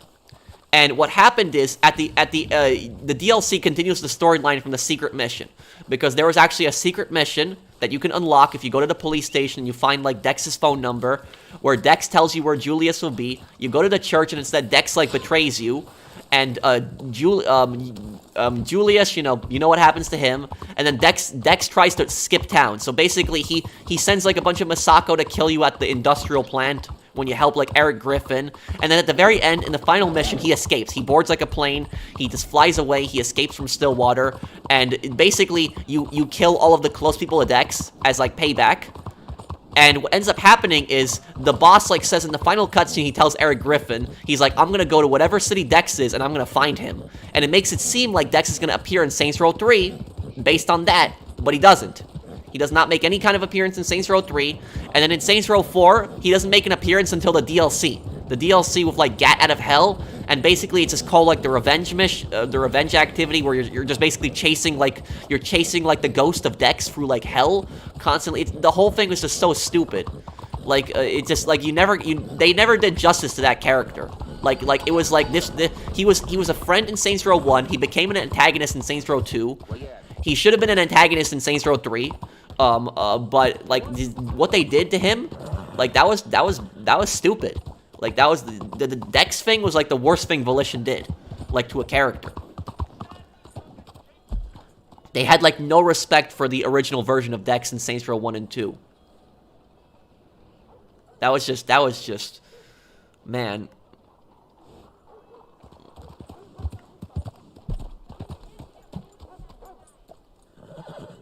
You ought to take care of that horse there. Real fine beast.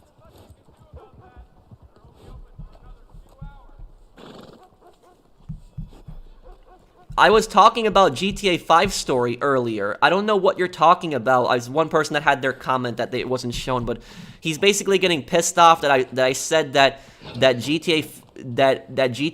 I never said that GTA 4 story was bad. I don't know what you're talking about, dude. I said that GTA 5 story was bad. I didn't say GTA 4. I thought GTA 4 is, I think, the best story in a GTA game. So I don't know, like, what you probably misheard me wrong. I literally said a few minutes ago that GTA 5 was the worst, probably the worst story. I think even GTA 3 is a better story than GTA 5. So even though GTA 3 story isn't that strong, I still think it's better than GTA 5 story.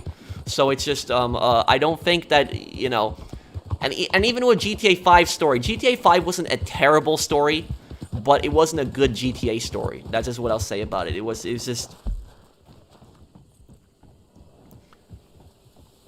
The reason that you like, and I respectively disagree with you, Vix, but the reason that you probably like GTA 5 story more than GTA 4 is because you like the action. You like the action more than the storytelling, because in GTA 4, they focus much more on storytelling instead of like the action. And so GTA 5 focuses more on action than storytelling. That's the main thing between them. So I respectively disagree. I can see where you're coming from a little bit, but you know what I'll say? I think the heists ruined the story in GTA 5 in a bit. Because while I'm not against the heist, like a lot of GTA games had heists. Vice City had a heist, San Andreas had a heist, GTA 4 had a heist. You know, there were heists in other like GTA games, but the problem with GTA 5 is that they spammed heists in the storyline. And the whole story in GTA 5, it was about a heist gang that like fell apart years ago, and then they all meet up again. That was like the whole story of like of GTA 5.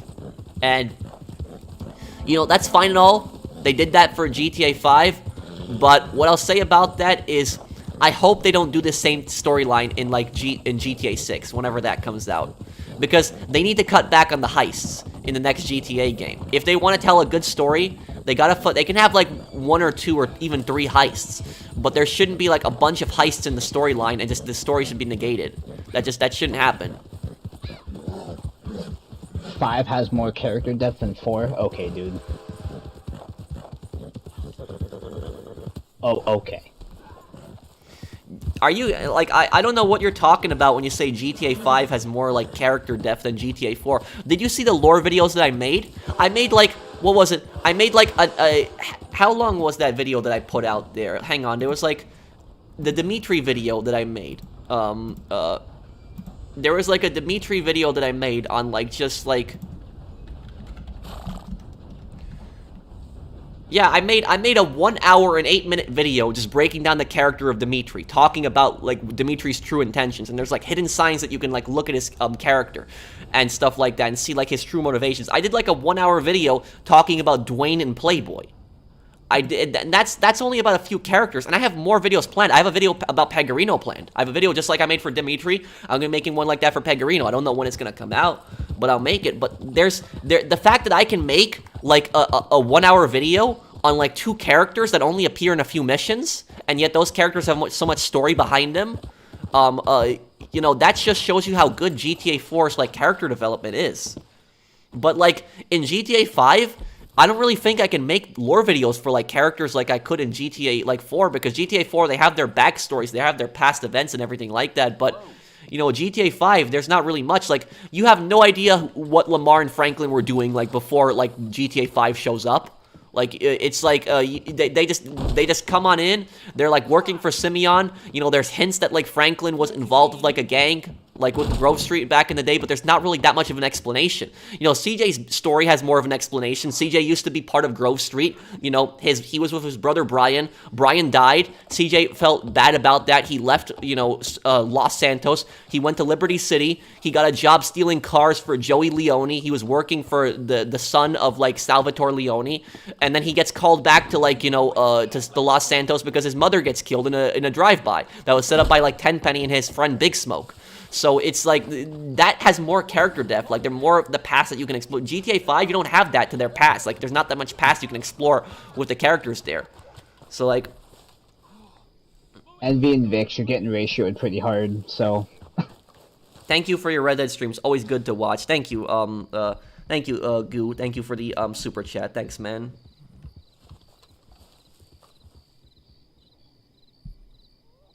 No, I mean, no. There's no reason to kick him out. He has a different opinion. Just let it be. You know, he has just a different opinion. That's Vix's opinion. Just let him have it. But it's just, you know, I just respectively disagree. I've played the older GTA games, and I can tell you from my perspective, from my point of view, that I think that the story in the other GTA games is much stronger than the story in GTA 5. That's just what I'll say about that. Hi, Pro. What do you think of this update so far, and what would your ideal Red Dead Online DLC be? Thanks for the lore videos. They are very interesting. Thank you, man. What do I think of the updates so far? You mean on Red Dead Online? The Red Dead Online DLC sucked. The Blood Money DLC. I did a whole review on that. It was bad. It was terrible. If you're talking about the Halloween Pass, you know, it's okay. You know, I got it for free, but, you know, I don't really count it as much of a DLC. And my ideal Red Dead Online DLC would be a DLC where you can, where you actually have, like, properties that you can actually customize. Like, if you had a house that you could actually build, imagine being able to craft a house.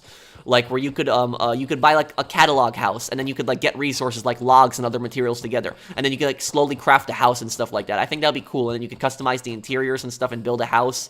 I think that would be a lot of fun. And maybe like a role where you can like rob trains and banks and stuff like that, like an actual outlaw role, not this Capitale garbage.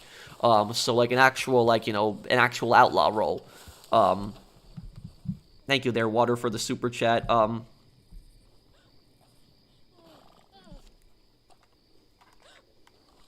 Oh, I'll be playing Saints Row 2. GTA 4 is amazing. I'll respect your opinion, but please stop trashing it. Well, I wasn't trashing GTA 4. I wasn't even trashing GTA 5. I was just talking about, I was just saying that GTA 5 does not have as much character development or a good story as GTA 4. That's what I was just getting at. So I think that, GTA 4 is just much stronger in story than GTA 5. Rockstar even said GTA 4 is sad and boring. That's why the Ballad of Gay Tony saved GTA 4. Where did you get this information that Rockstar said that GTA 4 was boring? I'd like to see a link on this.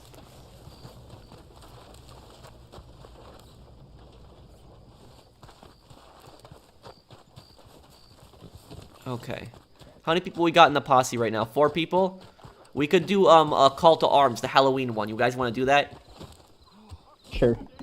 Sure. Okay, let's see here. Where's the This is what we call in British court a baseless accusation. Are you referring to Ace Attorney? Yeah. The guy saying Rockstar said GTA 4 is supposed to be... The thing is, GTA 4 is supposed to be dark. That was the theme of it.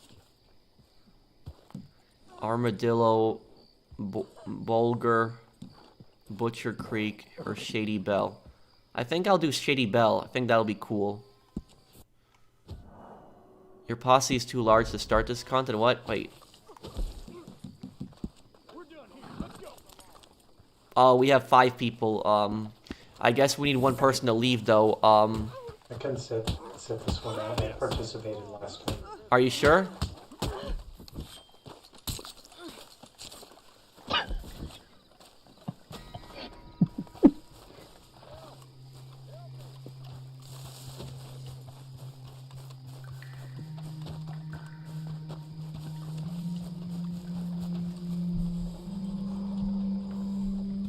Vix, you're not providing me with that link where you said that Rockstar said that GTA 4 was a boring game.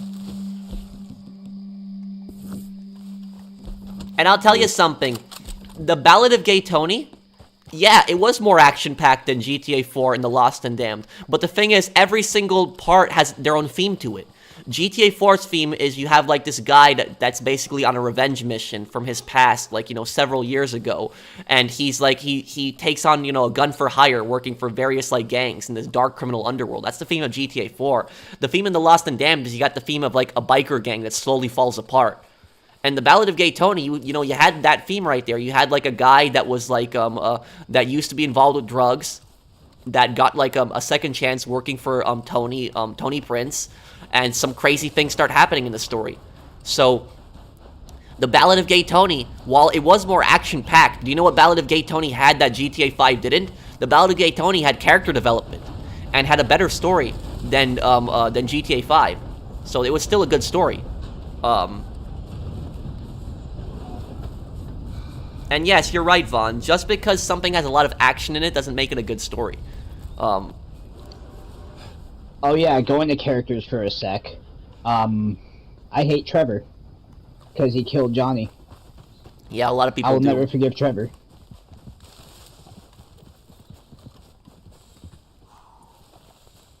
No, I was talking to Vic. Oh, okay, Mr. Frog. Let me do that call to arms thing here then now.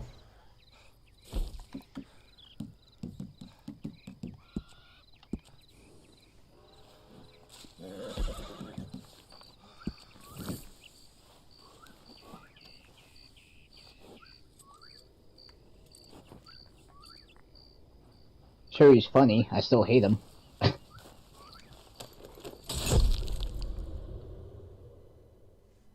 What's the temperature, Saucer?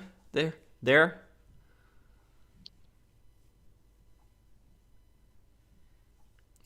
Thursday for me, it's gonna be like 19 degrees on Thursday. Right now it's 31 degrees where I'm at. Oh,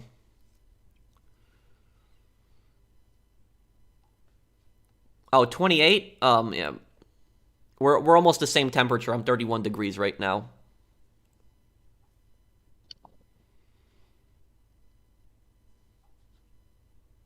Are you gonna make more lore about GTA 4? You betcha. I like the cold as well.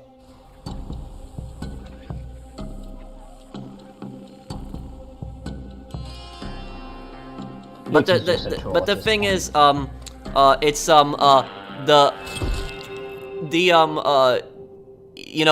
if you guys think that like 31 degrees and 28 degrees is cold, you should see later in the months, like when it hits like January and February, it can get minus 20 or minus 30. So it can get really cold. This is like nothing to what's gonna be in January, February. Prepare yourself and your allies for the first wave.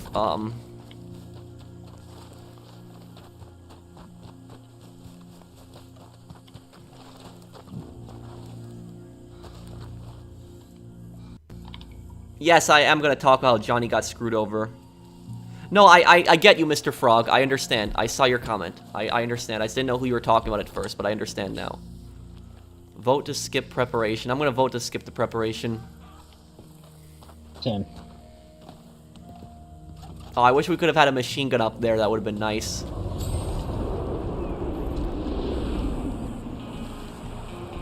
What's happening? It's something that I can't see. I hope they don't remove these maps afterwards. They probably are. Because this is like a really unique one. Also, if you guys could use free aim, because I'm using free aim too.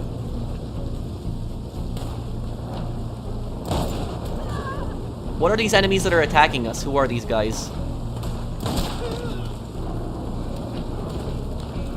Is that the cult?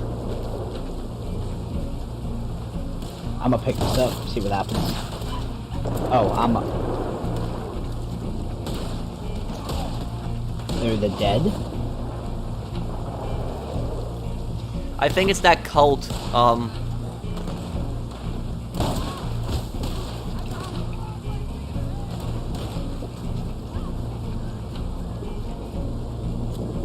I don't know what I picked up, but I'm a, Oh, it definitely did, Mario. Dating Ashley was, like, one of the worst decisions that Johnny made, but even so, I doubt that, like, Johnny would have, you know, gone back to dating Ashley. I never understood that reasoning, you know?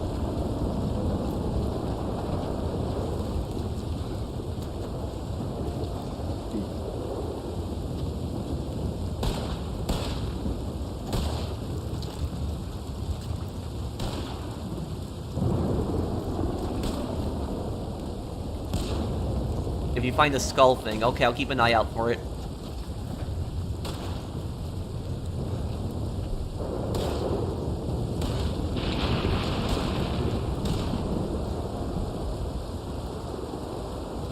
They start spawning inside the house? Well, I guess we'll see then. Hope you can go inside the house. Okay, you can. That's good at least.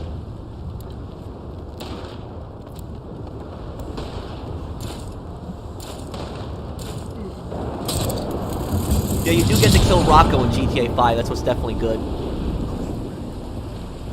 I hated Rocco so much in the ballad.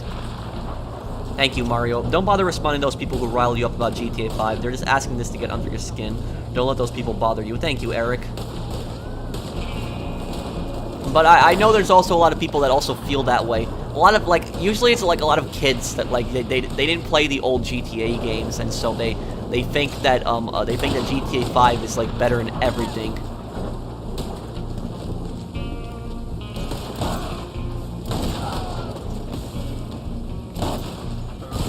Oh! Oof. You alright? Killed by the dead. Okay, so, like, they're zombies, apparently? Hello, Pro, how are you today? Hope you had a good Halloween. Was hoping Horse Mask would return. Hope those maps stay. Thank you, gamer. Yeah, unfortunately, these maps are probably gonna disappear right after the Halloween event is over.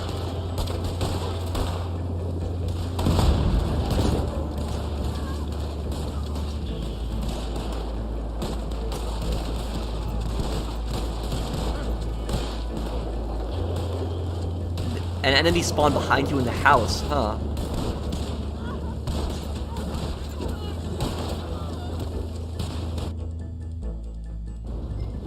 Okay, I'm back.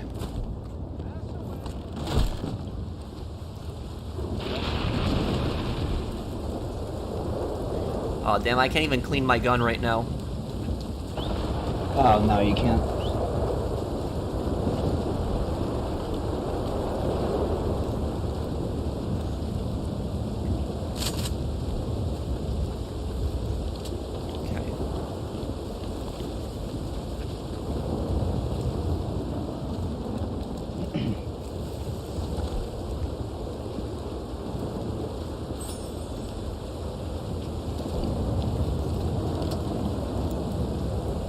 I'm probably gonna do, I don't know, either maybe GTA 3 first. Thank you, Trade.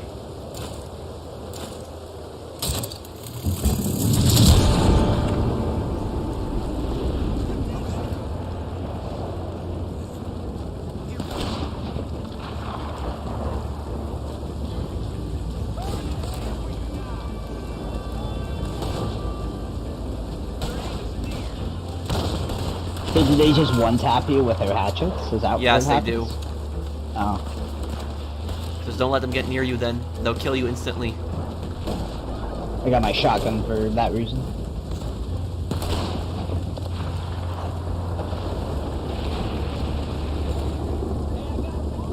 You could pick up that ram head and like be a slasher or something.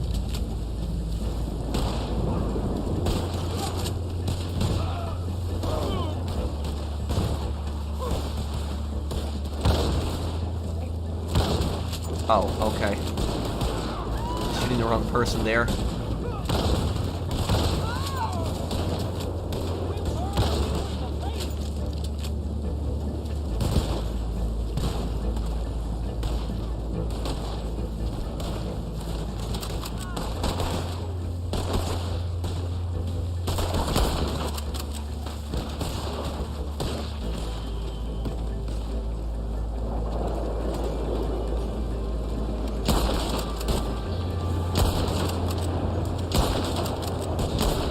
Damn.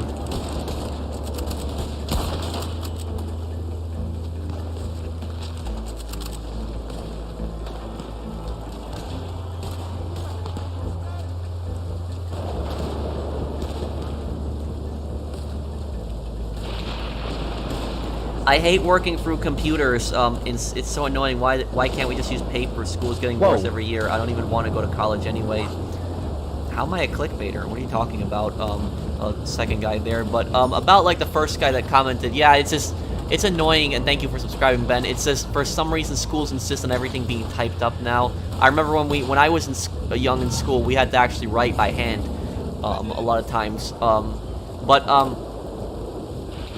You know what I'll tell you is, when I moved in, like, 8th grade, I didn't have a computer with me, and, do you play much Red Dead Redemption 1 multiplayer back in the day? I did, Goo, a lot. Thank you for the super chat. I remember the gang hideouts in Tumbleweed, how clear that out constantly, too. I remember the Undead Survival, too. But, when I moved in 8th grade, this is like, 2007, 2008, what ended up happening was, I had this one class that's like, I keep forgetting the damn class's name, but it was like a class where they taught you how to cook and like sew and like stuff like that, and basically in this class, what happened was that the teacher wanted us to like write an assignment in the class, and she insisted on it being typed up, but I didn't have a computer with me because we just moved, and I didn't have access to the school a computer lab. I didn't have a library card for the library there, and so what I ended up doing was I ended up like typing up the whole thing. Writing it up on paper. So I wrote the whole thing on paper, and my handwriting was pretty neat. I wasn't like my handwriting wasn't sloppy or anything. It was pretty neat, and so I wrote the entire assignment. And I don't even remember how many pages the entire assignment was, but what I do remember is I wrote more than the assignment was actually. So I wrote even more than what they actually wanted. And so I wrote a few pages more.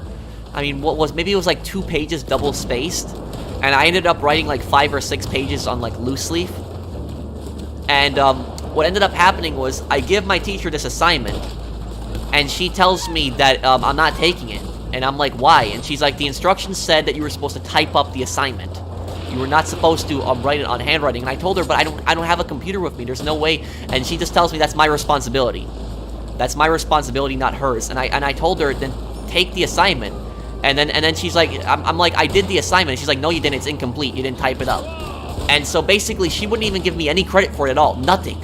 She didn't understand I just moved. She didn't give me any kind of credit. She gave me a 0 for that assignment. I've never really gotten a 0 for anything in school, ever. Except that one thing. And so, and the thing is, the story gets even worse, because she ends up calling my house and calls my mom, and my mom picks up the phone and she tells my mom that I didn't complete the assignment. And I showed my mom, like, my mom wasn't pissed at me or anything. I showed my mom, like, the assignment on paper. I showed her, I did this whole thing, and she's like, then why the hell isn't she taking it? And I told her because she wants it typed up, but I had no way of typing it up. And so this teacher was just oh my god, it was just so annoying with that. I did the whole assignments. I basically wrote that whole thing for nothing. That was just, it was so frustrating when that happened. But that's, you know, I had a story like that. I understand too, Kai. It was just such an unreason, and that's one of the reasons that I hated 8th grade. Like, 8th grade was probably my most hated year in school because of that. I just moved and I had some really bad teachers in 8th grade. And so it was just, and the thing is, I'll tell you something about these teachers. These teachers, like, insist on everything being, like, typed up, and you have to give it to them on a specific date. And if you don't give it to them on that specific date, even if you had emergencies, then they will not take it one day late. They'll give you a 0. And the thing is, though, is when you give them the assignment, do you know what they do? They take weeks to grade it. Weeks to grade it. So they basically, they rush you through the assignment. They tell you have to give it to them on that date, and if you don't, it's a 0. But then they take weeks to grade a paper. Like, you know, seriously? It's like, maybe I should give you a grade on how long you take to grade my paper. It's like, you're gonna take that long to grade a paper. And not even a super long paper either. Oh, damn, what the hell? I got hit by a tomahawk. I'm down. Hold on. They threw a tomahawk at me. The enemy just threw a tomahawk at me. Crap. Damn, thank you for the revive, but I didn't know they can throw tomahawks at you. Was I a high achiever at school? I usually got A's in everything. I wasn't like super crazy. I wasn't like one of those people that was like super crazy with everything, but like oh crap, I'm falling back in the house. Fall back in the house.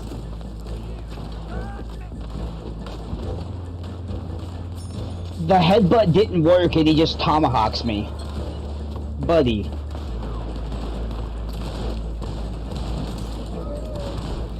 So what I was saying is I wasn't really crazy like in school when it came to like, you know, assignments. Like I always did everything and I did it to the best of my ability, but I didn't go like super crazy over it.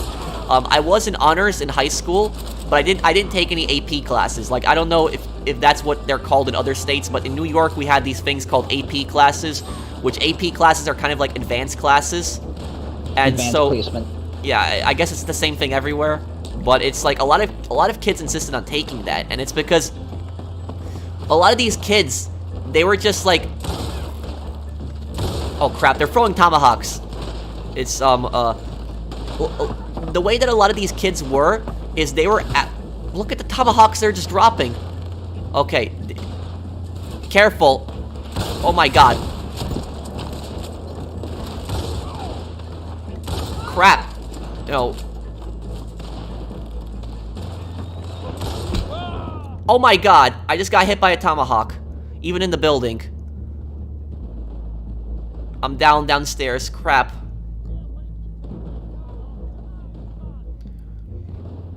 This is, oh my god, it's... Okay. The best way is to cover the door and use as much cover as you can, and use the windows if you can, because they're not really going to tomahawk you through windows. But I mean, damn, but what I was saying about these AP classes is that some of these kids, honestly, like, to tell you the truth, some of them honestly pissed me off. Like the way that some of these kids were that I went to high school with, and I'm sure you guys have experienced the same thing. It's, a lot of these kids that I went to high school with, they were, like, insistent on, like, you know, taking AP everything. And they acted like if you didn't take AP classes, you were an idiot. That's basically what a lot of these kids acted like. So they basically thought that because they took AP classes, that they were somehow better than, like, the people who didn't take AP classes. And, like, it's just... Oh, they're coming up. They're coming up here.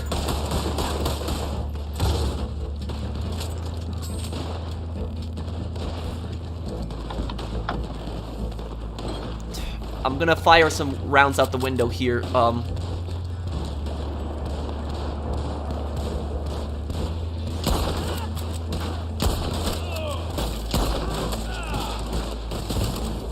Great.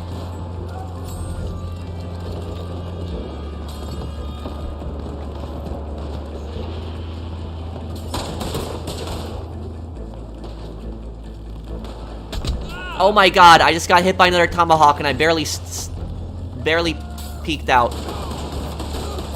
You keep getting hit with tomahawks and going down. I instantly die. I don't know why I'm... Oh, great. Hang on 1 second, Chaz. My damn capture card crashed. Cover me for a moment. I'm dead.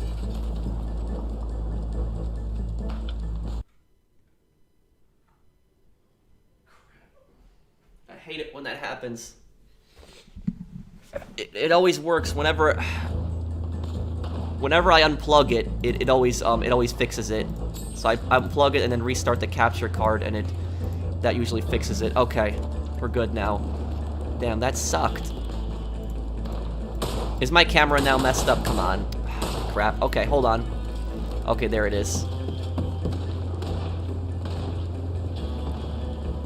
Okay, then it's Tin that's next to me. Okay, I'm sorry. I just didn't realize who was next to me.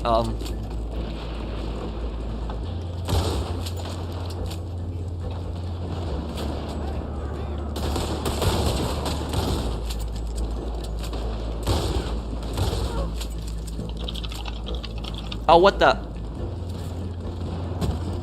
Get out of here with your tomahawks.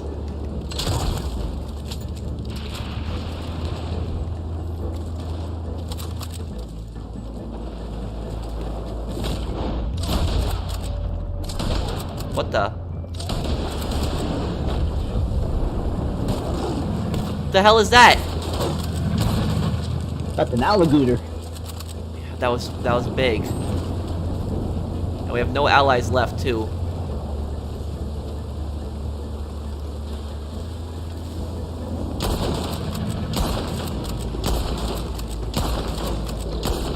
Careful, Harriet's gonna get upset at you. Yeah, even if it's for survival.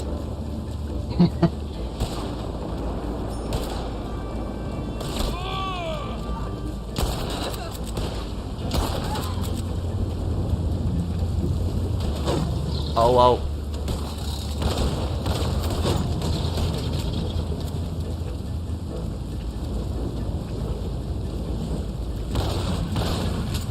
Oh, thank you, Ian, for subscribing. Damn, that's getting crazy. But what I was trying to say earlier, guys, about the AP classes, is that the reason that a lot of the kids that took those AP classes like pissed me off is because they acted like they were somehow better than the kids that didn't take AP classes. And actually, if you want my personal opinion, I think that AP classes actually, I think they're actually worse than regular classes, because with regular classes, they're a little easier than AP classes. AP classes are harder, but do you know what AP classes do? They bring down your GPA. Even if you're a good student, AP classes are good. You're gonna have a lower score in an AP class than you are in a regular class, and so because of that, they're gonna bring down your GPA. And colleges, if you want to go to college, what colleges mainly look at is they look at GPAs. They don't look at how many AP classes you took. So if you take a bunch of AP classes and you don't have a high GPA, and then somebody that didn't take any AP classes, they have a high GPA, oh great, they're on top. How the hell are they up here? So that's ultimately, what colleges are gonna look at is GPA. Oh, great. They're in the building. I'm just trying to deal with the guys outside. So many of them.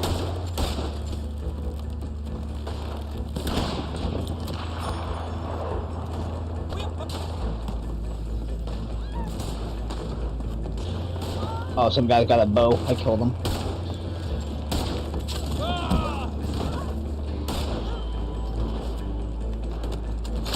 The horse's hooves are on fire. Alright.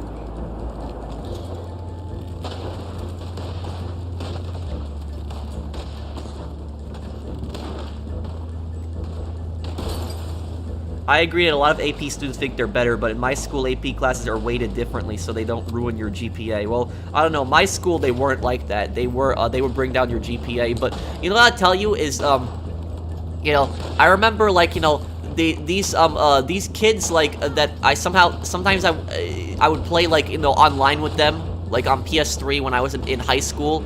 And I remember in high school, what year was 11th grade? we had the English Regents. That's what it was called in New York, which was like, you know, the most fanciest, like, you know, English test that you can think of. And so basically in that test, we had to write like 2 essays, you know, answer like 10 short answer questions. We had to answer like 20 or 30 multiple choice, something like that. It was like a really long test. And so I was always good at writing. You know, I was fine with it. You know, I didn't struggle in writing. I was always fine with it and stuff. And so these kids that I was going to class with, what ended up happening was there was like these after-school classes that were actually charging you money.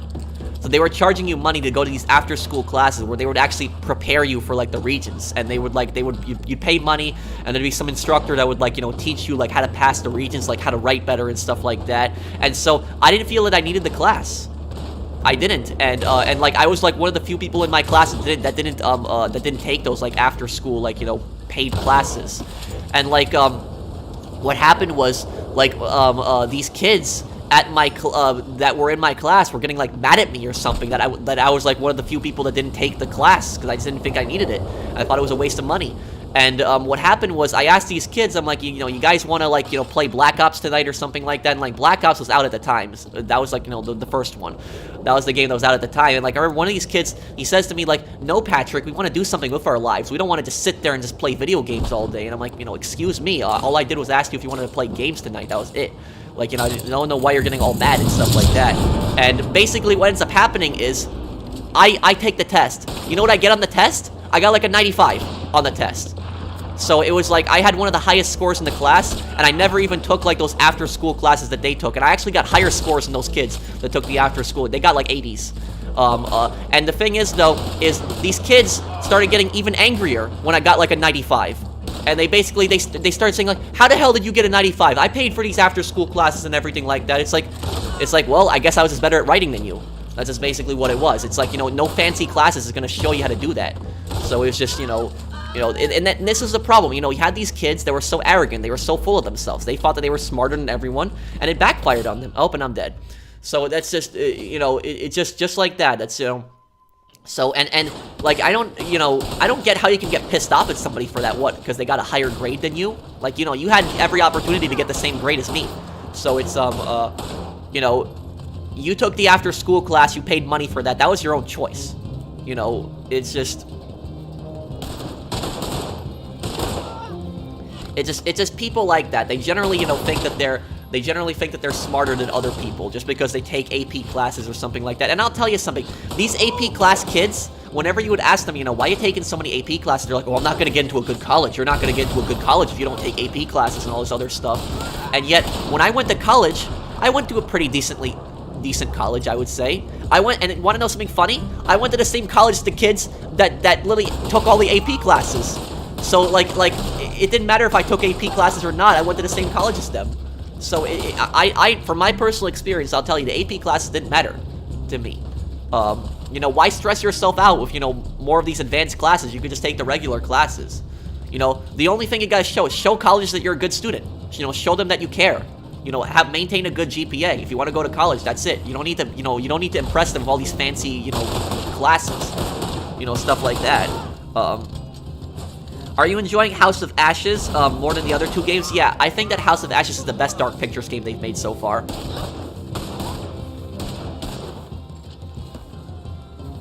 I didn't take a single AP class or go to college, and I'm easily more happy than the people I know who did. LOL. Yeah, and you don't have to deal with debt either. You know, there's this whole, you know, this whole thing that, like, you know,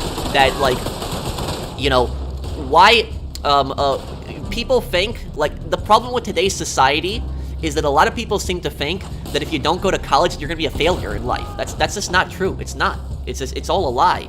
It's just BS. It's just, excuse my language, but it's propaganda. That's exactly what it is. Oh, if you don't go to college, you're not gonna be successful in life, and so that's what basically a lot of these people think. If you don't go to college, that somehow you're gonna be a failure. It's not. Don't listen to that. It's not true. If you're smart and you know what you're doing, you don't need to go to college to be successful in life. And I've been pretty successful. Look at my YouTube channel. I'm about to hit 1 million subscribers. And the thing is, even though I went to college, I never pursued my degrees in college. I graduated in college. I got a bachelor's. I never went for my degree ever. I just kept doing YouTube. And, you know, that's what I was good at. And no amount of college is gonna, you know, no amount of college is helping with YouTube at all. Nothing. You know, if I didn't go to college, I would still be as successful as I am now. Do you think high school is important? I think that high school is important. I think everybody should finish high school. I think that's important. But college, I don't think college is necessary. I don't think it's needed.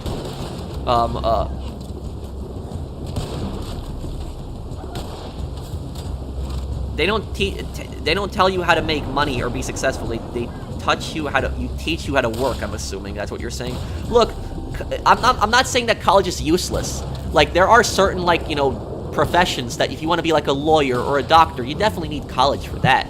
But, you know, there is plenty of careers that you can follow. You can go to trade school. And in trade school, they'll actually teach you how to, like, do certain careers. They'll tell you the skills, you know, how to be a plumber, how to be an electrician, which are all good paying jobs. And so eventually, you know, you could learn how to be a plumber. You could save money. You could eventually make your own plumbing business, and then maybe be a millionaire possibly one day. So this idea that, like, you need to go to college to be successful, it's just not true. It's not. You know, it's just. Vielki, thank you for the super chat. I didn't graduate college. My brother did. We both have the same government job, making the same money. I got the same experience. He has the education. He got the education. Well, thank you, Vielki, and that's the thing. You know, I'm happy for you. And you're proof right there that, you know, you don't need to go to college to be successful. So I'm assuming that you're good at your job. That it's a good job. So by your comment, but it's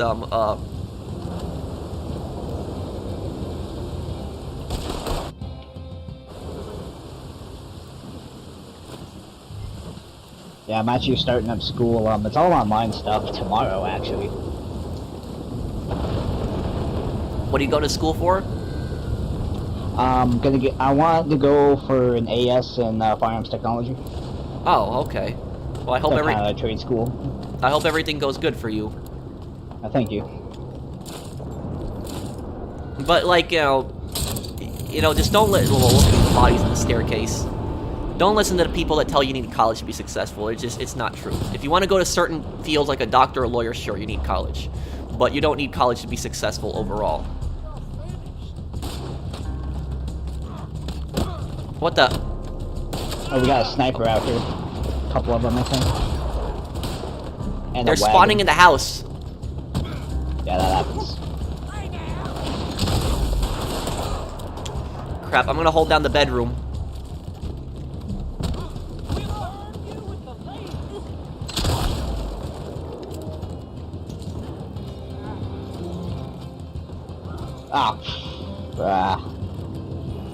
Staircase. But I'll tell you, the worst thing about college, guys, is you have those arrogant people that, like, finish college and they basically act like everyone who didn't go to college is somehow like an idiot, and they act like they're better than the people that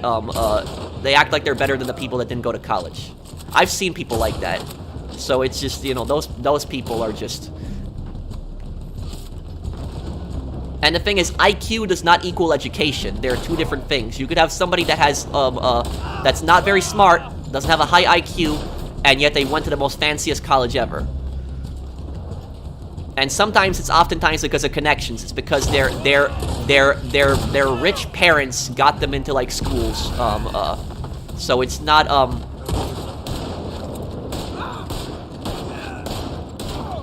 Yeah. If you want to know what I'm talking about the college scam. There was this thing that came out a few years ago where, like, basically a lot of these celebrities were paying, like, money for, like, basically people to take SAT scores for, like, their college for their kids, and, like, pretend that they were that person, and so they could get into, like, some fancy school, which is basically corruption. And I hope those people are punished to the full extent of the law.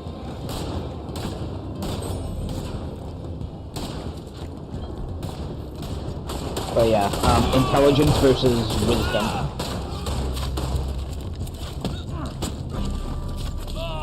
Great. They're piling up on the staircase. Hold on. I'm gonna throw a piece of dynamite. Watch out, just so I don't hit you.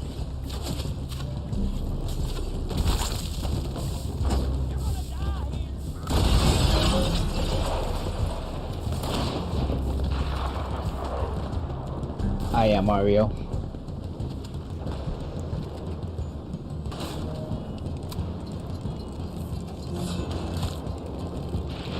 Thank you, Mario, for the super chat. I don't like, you know, I don't like, you know, politics just being, I don't like politics being pushed into video games. Like, a lot of video games have, like, a very diverse set of characters, which is fine. But, they don't, you know, they don't push, like, you know, politics in games. I generally don't like when games push politics. You know, I don't have a problem when there's, like, fictional politics in games, but I don't like it when they, you know, they push, like, you know, when video games, like, push politics, or they push, like, a specific, like, you know...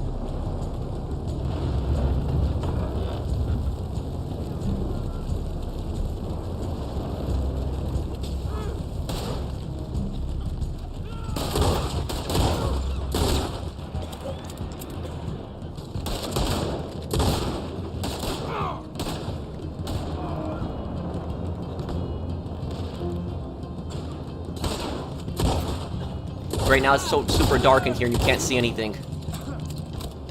Yeah, I was struggling.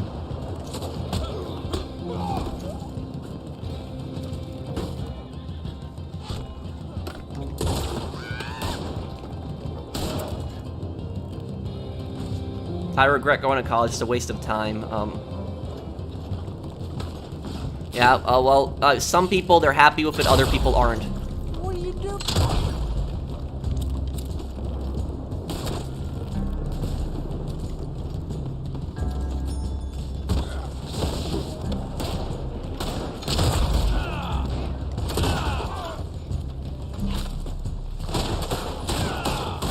Oh, great.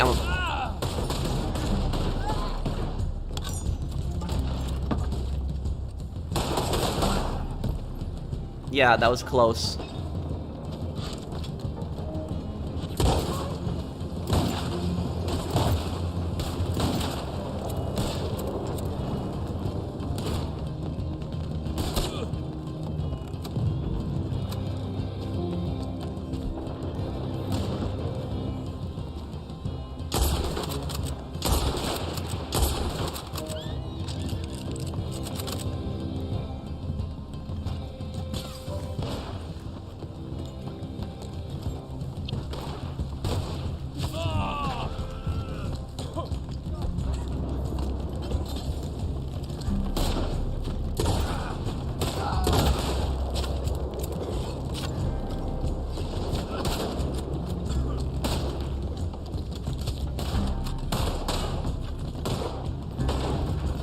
"100% agree with you, Pro. I'm also sick and tired of the easily offended corporations who buckle the SJWs."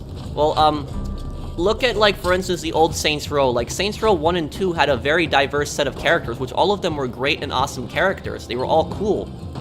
The characters, they were just such memorable characters. Dex, Johnny, you know, even the player that he didn't speak in the first game, Julius, Troy. These were, you know, all great characters, but, like, you know, sometimes some of these companies will be trying to, like, push politics into games these days, but, like, back then, like, nobody did that. You know, it's just, like, 2006 when Saints Row was out.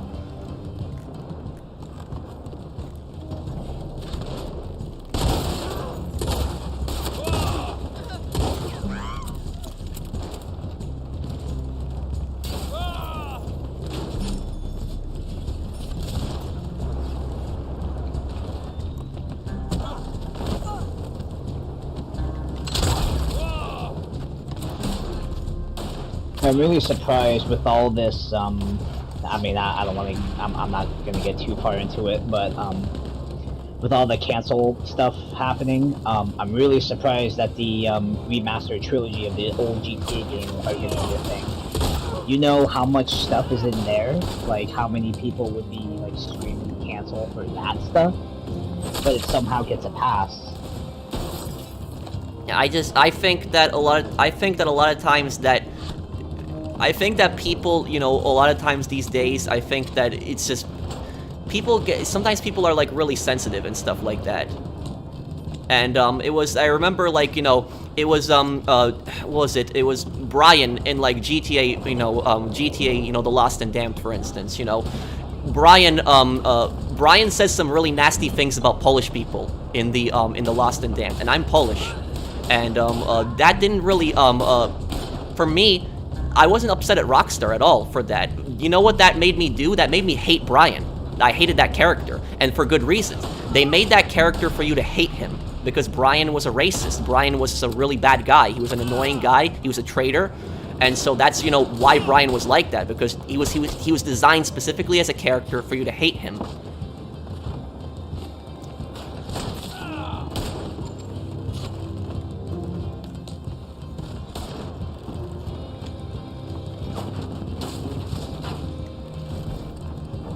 The character I'm talking about is Brian Jeremy in The Lost and Damned, for people that don't know.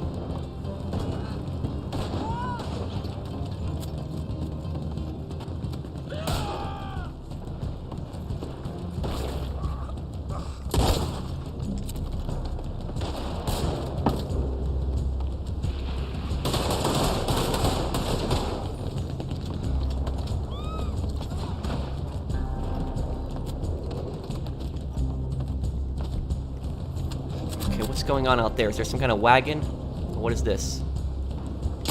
Yeah, there's a wagon out there.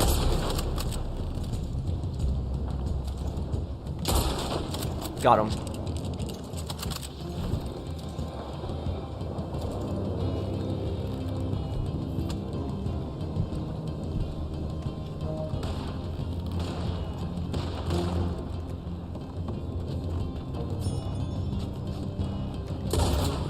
Why can't I open this door?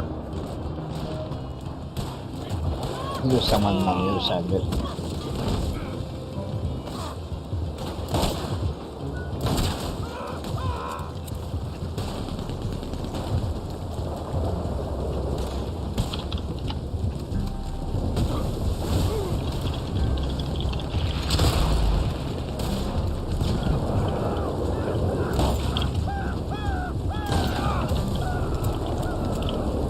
Wait, what just happened? Oh, okay, it said 68 again, but it was, okay, the wave just got completed.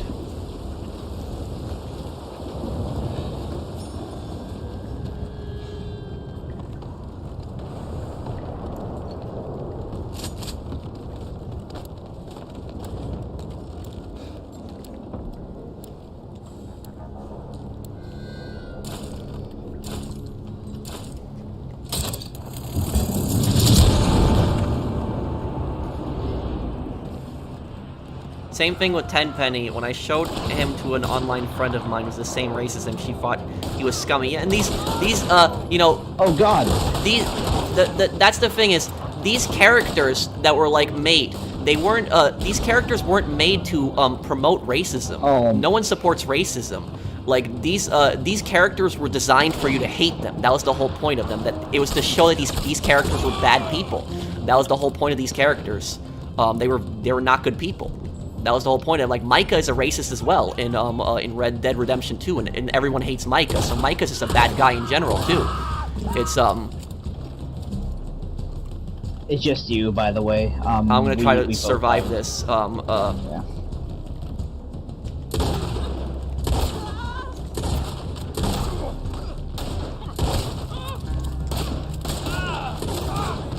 Great, I don't know how I'm gonna hold out on this now.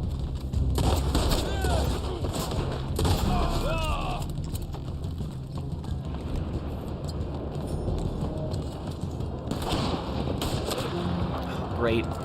I'm about to be cornered.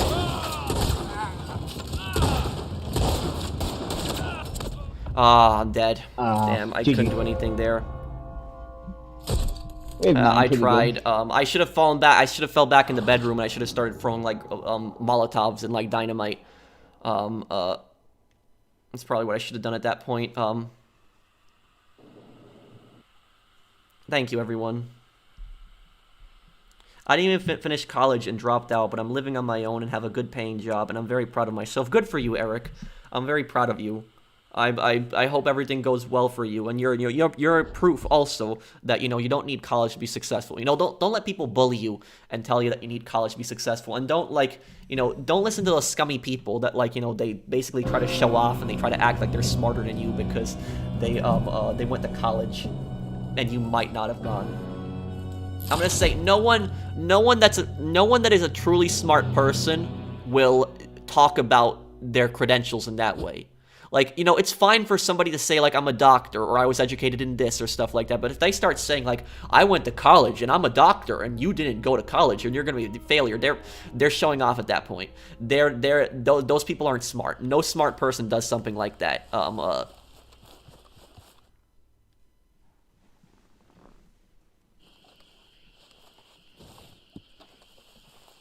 do you feel about Mafia 3? I'll play it one day on the channel. I'll probably do another playthrough of Mafia 2, and then I'll do Mafia 3.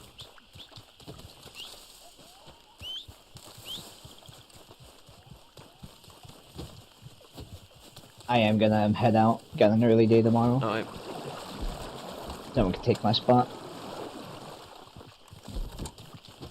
And I just you. remembered that, like, Sweet in San Andreas, I remember that Sweet was racist in San Andreas. I just remembered that because he didn't like Caesar, and he didn't trust Caesar, and he didn't like Kendall. He didn't like Kendall dating him. I remember that was that cutscene where he kind of made a racist comment in that cutscene. But eventually, like, Sweet realizes near the end of the game that he was wrong, and that Caesar actually cares about Kendall, and that he was actually a good guy for her. So that's what they had that good character development with that, and Sweet ended up realizing at the end that he was wrong.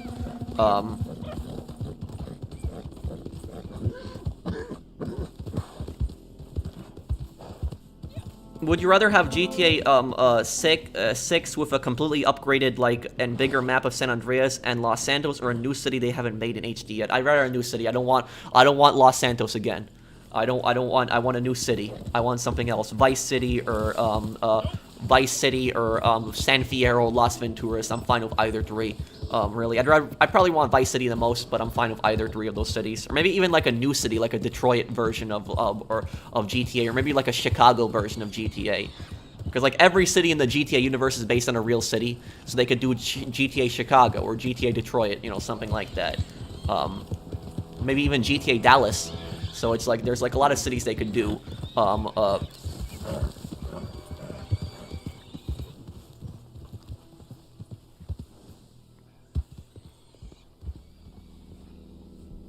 I think, isn't Carcer City supposed to be Detroit in the GTA world? But I'd have to check that again. Carcer City and Manhunt does actually take place in the same universe. So everything that happens in Manhunt happened in GTA, and everything that happened in GTA happened in Manhunt. It's the same universe. Those characters exist together.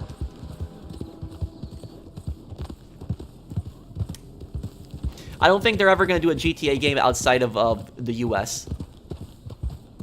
I know they did GTA London, but that was so long ago. Yeah, well, Brian is just a racist character overall. He's a racist character. He's an anti-Semite. He's just not he's just a scummy character. Look at all the nasty things that he says to Johnny, like all the insults. And Johnny's a pretty restrained guy for the most part. Like, Johnny just takes Brian's insults and doesn't retaliate against him. And the thing is, though, is Johnny even gives Brian all the opportunity to leave town. Like, he even tells him, despite all the nasty things that Brian did, Johnny was the better person in that situation. Johnny gave Brian every opportunity to go away. But Brian didn't. And even, it's a choice whether Johnny spares Brian or not, but I always like to think that it's canon that Johnny spares, Brian, because he couldn't just execute, a brother, a lost member that was, even if how nasty they were to him, that he was just begging. And so I'd like to think that it was canon that Johnny spared Brian. And then you have that random encounter where even though, Johnny spared Brian's life, Brian still tries to backstab Johnny again, and so Brian pretty much deserved it at that point. It was just, he's just,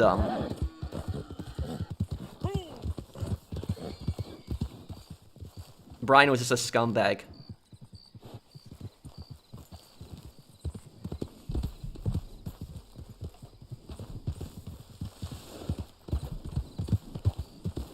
But, you know, the point that I'm making is that these characters were designed for you to hate them. There's, like, a whole reason that they were made like that way. Like, Brian was a nasty, you know, racist character, but he was made that way so that you would hate him. And if you like, follow Micah around the camp, Micah makes some pretty nasty comments towards, like, the other gang members, some racist comments as well. And so, like, Micah was specifically designed that way for you to hate him. Nobody's supposed to like Micah. That's the whole point, is these characters like Brian and Micah were made for you to hate them. And so you know, it's part of the story in a way. You know, these characters, you see, you know, how scummy they are.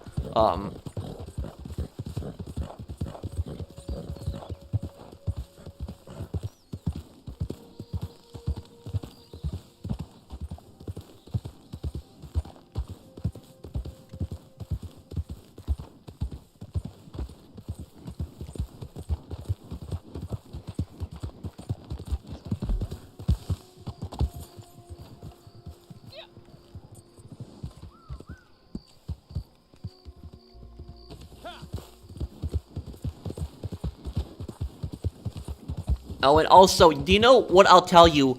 Do you know what pisses off the college elite the most? Do you know what pisses them off the most?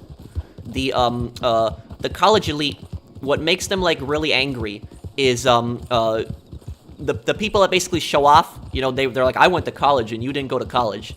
Like, the thing that pisses those people off the most is if you are successful and you're more successful or just as successful as them and you didn't go to college, that is really going to irritate them. Because they spent, you know, countless years studying and getting into debt and all this other stuff when you didn't get into debt and all that other stuff, and you're making just as much money as them or making even more money than them. That is really going to set them off, and that is really going to make them angry. And it's, you know, it's not my fault that you chose to get yourself in debt and you chose to, like, you know, go to years for school for this degree. You know, that was your choice. You know, you didn't want to try other fields. Okay, let's see here. Does anyone need to sell anything, by the way? I can help somebody sell something. I'm gonna go back to my moonshine shack here.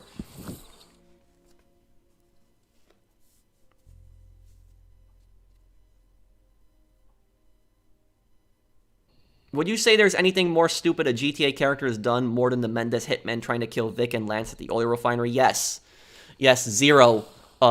Zero in San Andreas, when Zero was bragging to Berkeley about the heist that they were pulling off, even though he knew all the bad things that Berkeley tried to do before. So Zero almost compromised the entire heist because Berkeley called the police to the scene.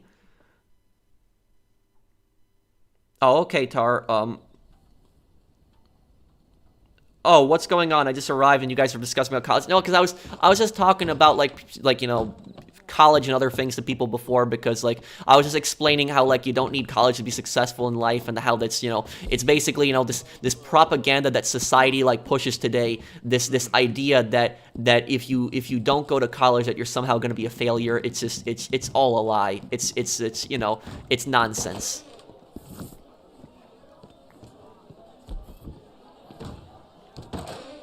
This batch is perfect. We can ship it whenever you like. A lot of people forget about that note in the moonshine business. You can actually invite people directly from that note. Why no GTA? I'm gonna do GTA in like 10 days or 11 days when the trilogy comes out. Will there be more GTA 4 lore? Yes, there will. How you doing? Glad to see you're back on Red Dead. I'm sorry I haven't done a Red Dead stream in some time, guys. I've just been so busy with like a bunch of things, and so I'm just sorry about that. How long did I go to college for? Oh, me? Oh man, I went to college for a long time. How long did I go to college for? About 6.5 years. I started college in fall of 2012, and I graduated from college in May 2019. The reason I spent so long in college was because I ended up I took liberal arts. I did that for a year. Then I did an undeclared major for a year, And, like, I was told in college, like, oh, you know, you go to liberal arts for, like, a year. You'll know what you're going to want to do after, like, a year. That's what I've been told, and I didn't know it's still what I wanted to do a year later. And what I ended up doing is I started taking history classes. I wanted to graduate in a history degree, but the history degree got canceled because it wasn't popular enough. And so I had to change degrees. I went into business. I did business for like almost a year. I didn't like it. You know, I changed my degree. And I ended up finally doing like law enforcement technology, and I ended up graduating in that. And so I also took like I took like four classes a semester. I didn't take the full 5 classes. But I did take like a class every winter and every summer. I'd take like one online class, and so as you know, it took me you know, really long to like, you know, to finish everything. But like, cause I just couldn't make up my mind on like, you know, what I wanted to do and stuff. And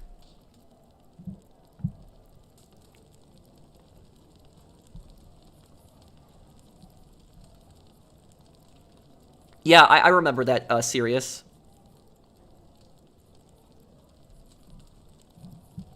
I'd rather play Saints Row 2 than Saints Row 4.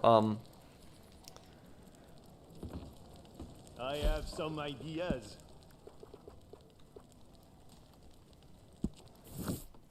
Good. You have arrived. Bon. You are ready to drive, yes? Our clients are a little impatient for sure. We wish to make a good impression. These customers have shown they have some good taste. Am I still paying my student loan debt? No. But given their lack of culture, I have to admit that no, I paid off, you know, I never even took loans. You know, I always paid with everything. That, you know, I was working at my job for several years, and I never spent money on anything in my job. Almost anything.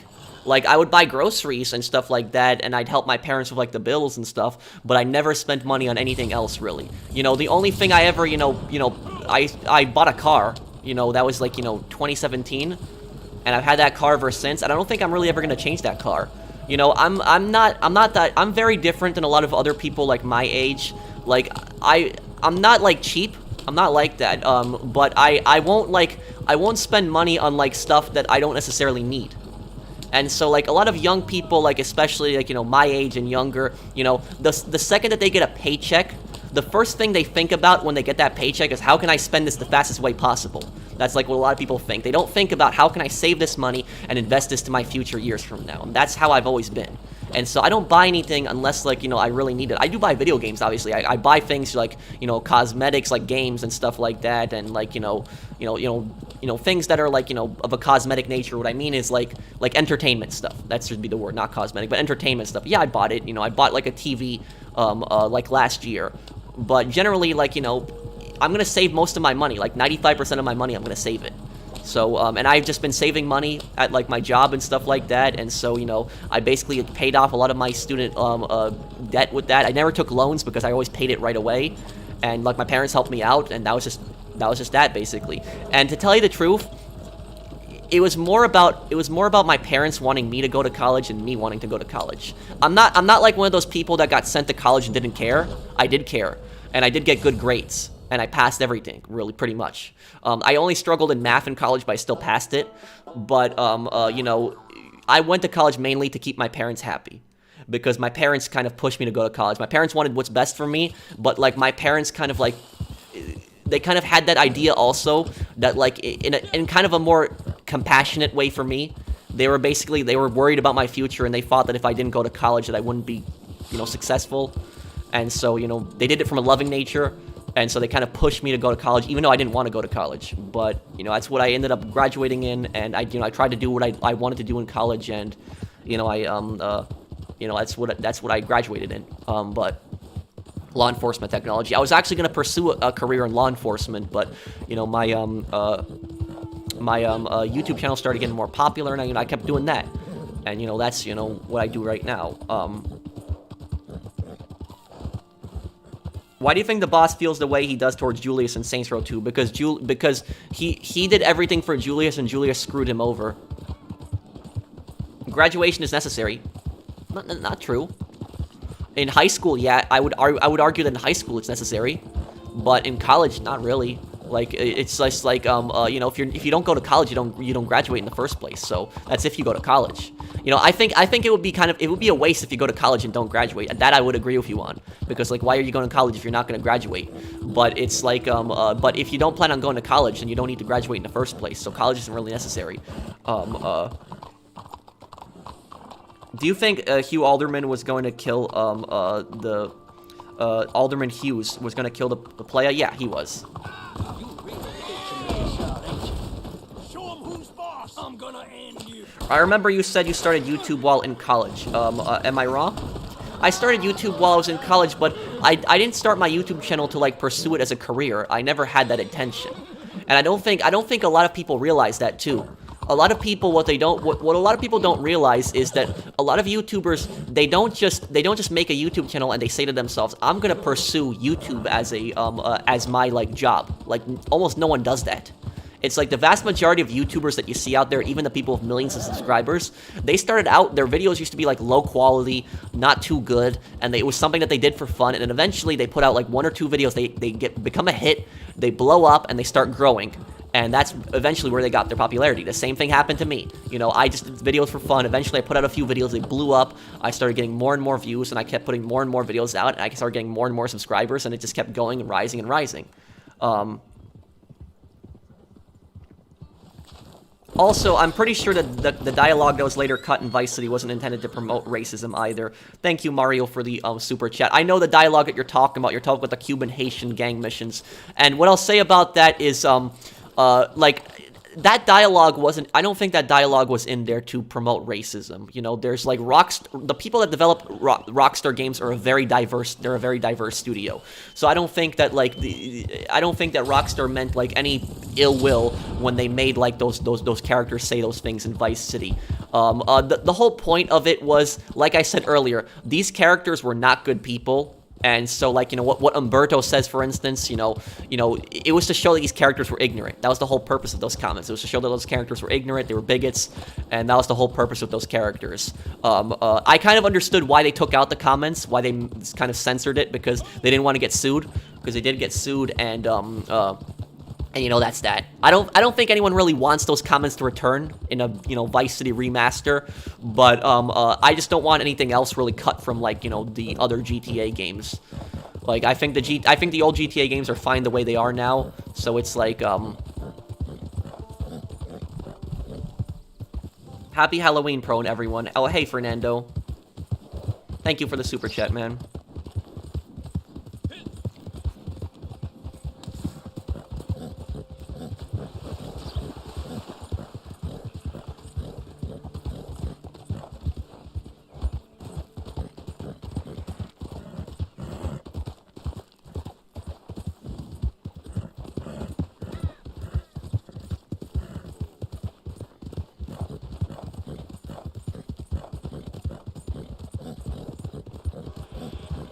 Who do I hate most, Micah or Dimitri? Ah, that's a tough one. I really don't know, really, to tell you the truth. I think maybe Micah, because Micah does more bad things than Dimitri. But it's, they're both pretty scummy. And Dimitri is the modern-day Micah, if you think about it. Dimitri is Micah in modern day, really. The only difference is he's Russian. But it's like, Dimitri is just like how Micah would be in modern day. There's only one difference between Dimitri and Micah. There's only one big difference between the two of them, is that Dimitri is a coward. Micah isn't really a coward, I would say. Micah's a scumbag, but at least he fights. He doesn't run away. So that's, you know, that's one thing about him. You know, he's still basically a piece of crap, or a piece of shit, excuse my language. But he's, you know, at least Micah's not a coward. You know, that's the one thing that's like, Dimitri's pretty much a coward. Dimitri is the type of guy that sends everyone to do his dirty work and then screws them over. Micah's the type of person that manipulates, like, you know, over time, and then basically it screws everyone over at the end. He's still a crappy person. I'm not defending Micah in any way, by the way. I'm just saying that the only difference between them is that Micah isn't a coward.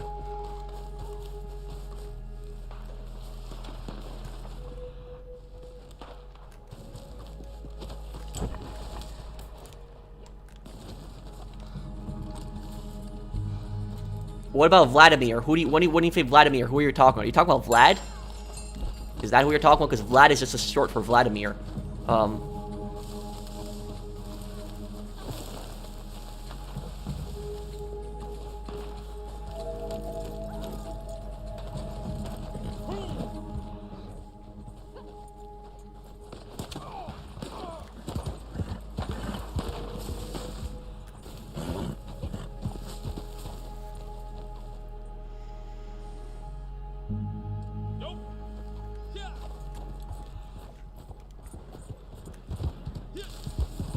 I really don't like this mission. I hate these missions where you gotta go to the area and just specifically like look for the, and just specifically like, you know, look for the target.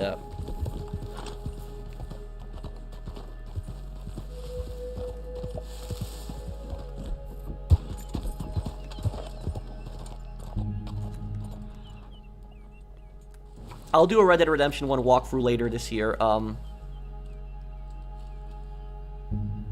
The old Saints would kill the new Saints. Yeah, they would.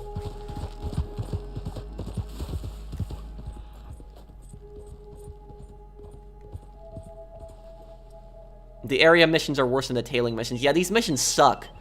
Because it's like you go to the area and you gotta try to find the target, and it's like you gotta follow these trails and stuff like that, and sometimes you go to dead ends. It's just, oh man, yeah, it's these, I agree, these missions suck.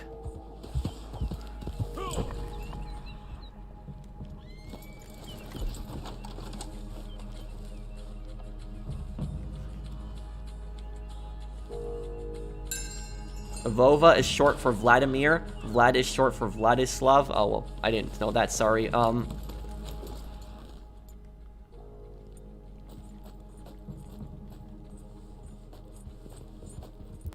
Great, we got 2 trails now.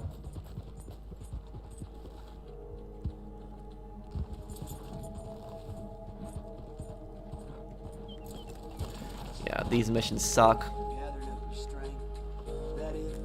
Wait, I hear someone.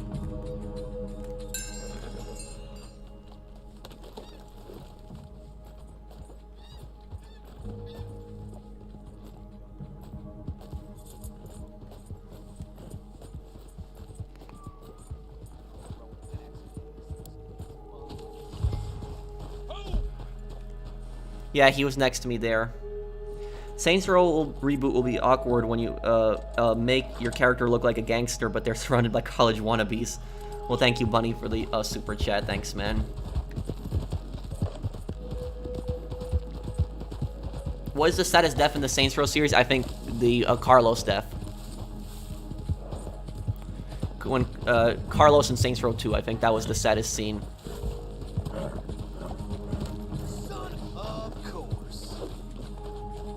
Did he just...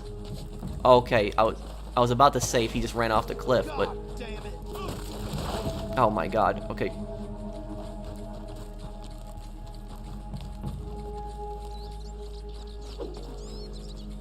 Filthy little rat.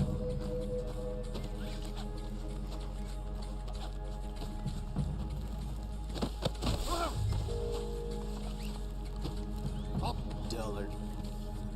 Oh, hell!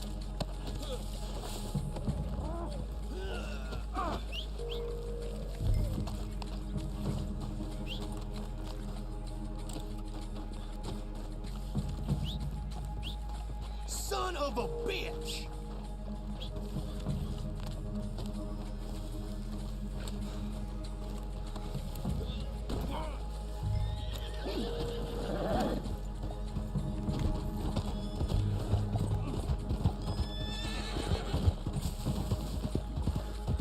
Do you ever cry in a video game? No. I don't think I've ever really cried in a video game.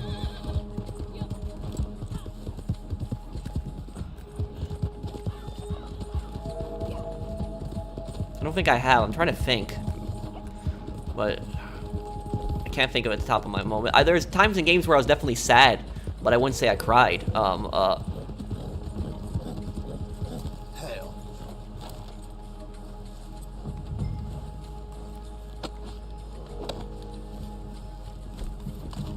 Like, the scene that happened to Carlos in Saints Row 2, like, after that scene, like, I was sad, but I was actually even more angry than sad, and, like, I wanted to hunt Marrow down for that.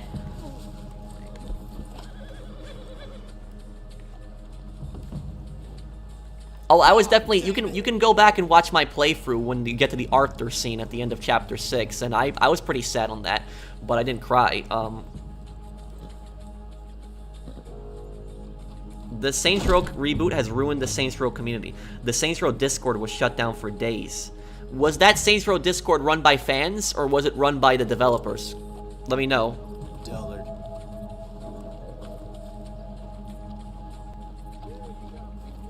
Oh yeah, I was definitely really sad when LT Gray died, and Well, LT Gray and John Run. There, good old-fashioned blood money.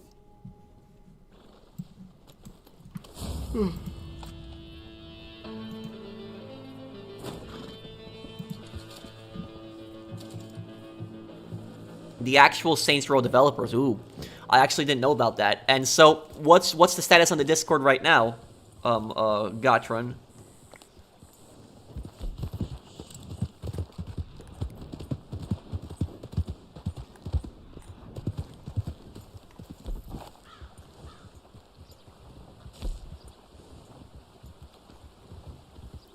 Writing the Los Carnales in your Saints Row video is like writing duh or this. Aaron, that was the point. I don't know if you realized that, but I'm fully aware of that. That was the point. That was the joke. Have you not watched the playthrough? In the playthrough, they say, the Los Carnales, what the characters say, and then Dex gets so angry over that. That was the whole point. It was a joke in the Saints Row community. That's why I wrote the Los Carnales, because it was a joke. And I was making fun of it.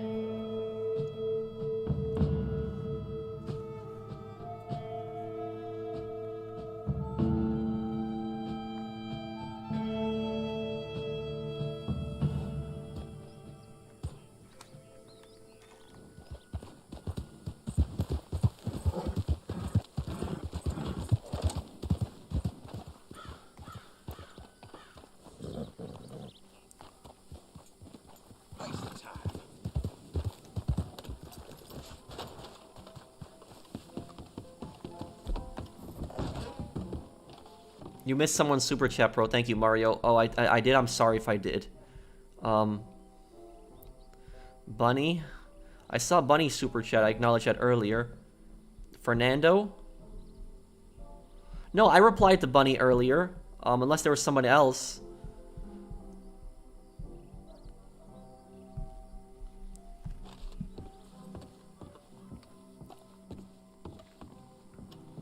Hey guys in the party, I'll be back in a little bit. I'm just gonna go into game chat here so I can I can play poker.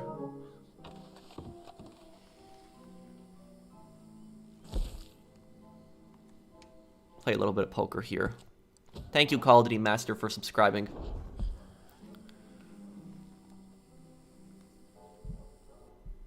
But was it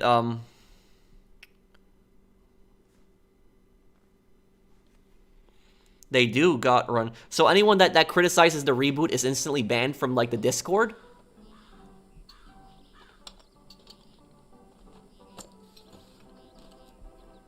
And Aaron, if you're still here, Aaron, watch my video. It's not the Los Carnales. It's a video right before that. And you'll see what the joke that they were referring to. You think Vanguard will be good?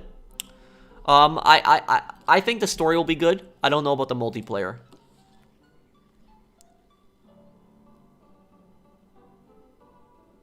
That's what they did for a while. Are they still doing it or not? Let me know.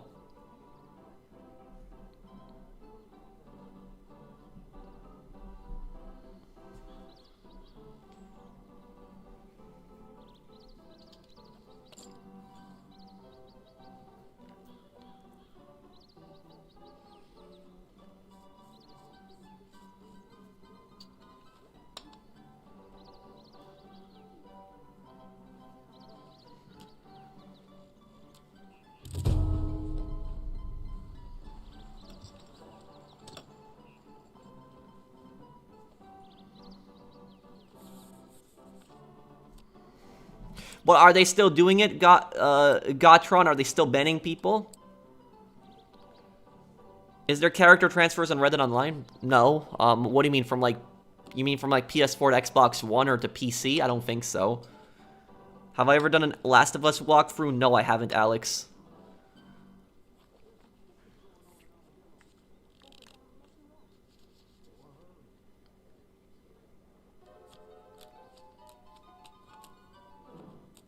That's where all the Saints Row YouTubers are now. What do you mean, Gotron? On the Saints Row Discord. Hey, Professional, happy Halloween. How you doing? Nice costume. Thank you, Pizza Zombie. Happy Halloween. Happy Halloween, everyone. Well, Halloween is over for some people, but it was a nice, fun holiday. You know what kind of sucks? That Halloween was on the Sunday this year. That kind of sucks. I know most people are off, but you know, you think you'd be able to stay up late on a Halloween.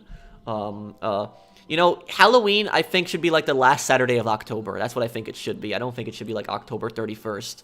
That way more people can enjoy Halloween.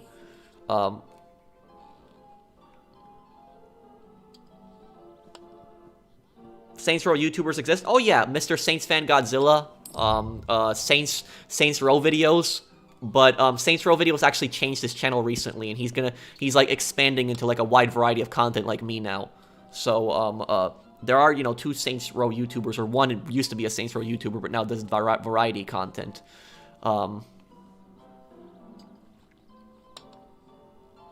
Not as much people move to RPG servers, where most of the YouTubers are now. Wait, can you explain? I'm just a little confused, Gotran. I'm sorry.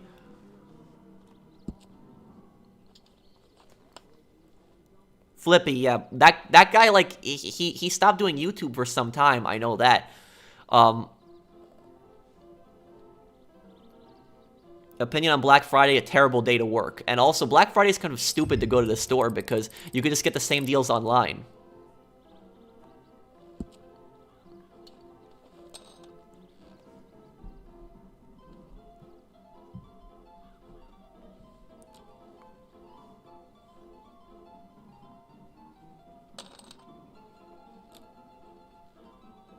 Mr. Saints fan made a comment on Pro's video when he reacted to the new trailer. He was unhappy since the next Saints game doesn't look so good. Oh wait, he did? He commented on my video?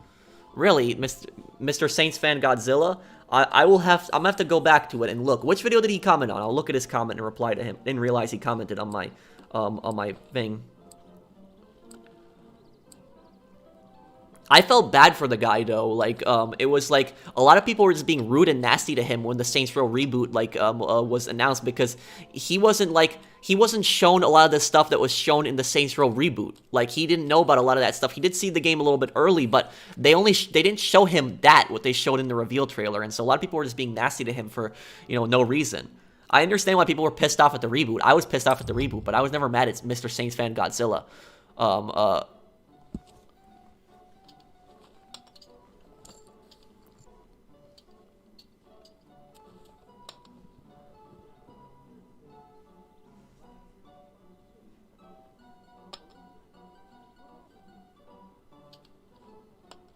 Maybe, but I would have to research it more. Gotrin, are you still here, man?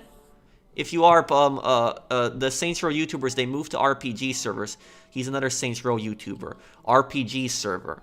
But, Gotrin, if you're still here, can you tell me, do you know, are the Saints Row developers, are they still actively banning people who criticize the reboot? So if somebody goes on the official Saints Row reboot, and they don't even say something nasty, but they just say, like, for instance, like, you know, I don't like the new direction, you know, I think it should be more about gangsters. Are they still being banned? Do you know? Are they? Ever gonna do a walkthrough on Sleeping Dogs? Yes, I'll do a Sleeping Dogs walkthrough one day, Wrangle Gaming. Thank you for the super chat. Is there any chance for you to play Manhunt 1 and 2 in the future? I'd love to, Justin, but I don't know. And the reason I don't know is because I'm scared that my channel might get striked if I do, like, Manhunt. Because remember what I was saying earlier about society being really sensitive today? And it's like, with Manhunt is a very violent game, and Manhunt is pretty much a product of its time. And so,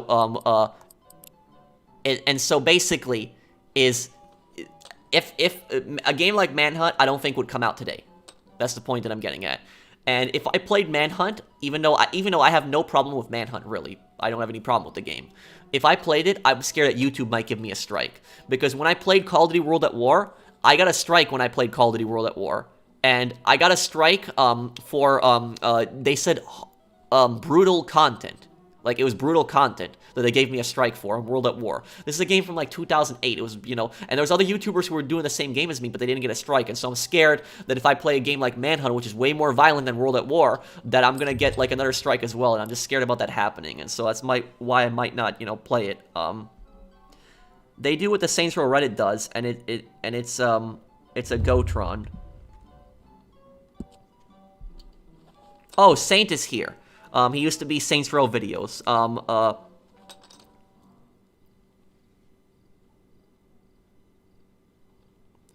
It's not. Oh, so Saint knows about this more than us. So Saint, the Saints Row Discord, that's not run by the look at that amount of money I just won there. But it's not run by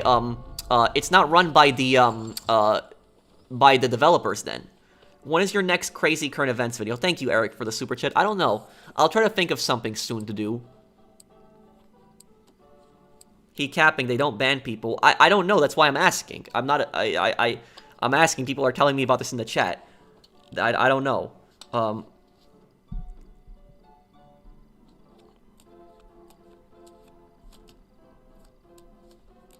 Will you make a Lives of Definitive Edition? If so, why don't you make in chronological time, starting with Vice City? I just did Vice City, so I might do like you know, I might do something, San Andreas or GTA 3 next.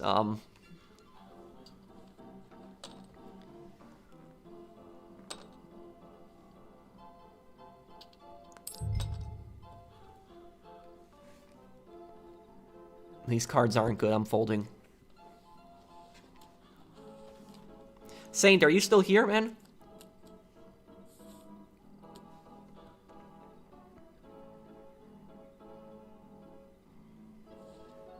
No, I don't play Roblox.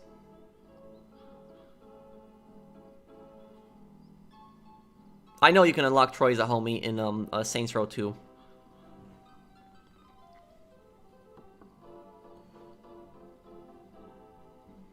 Oh yeah, SOCOM 2 is an awesome game.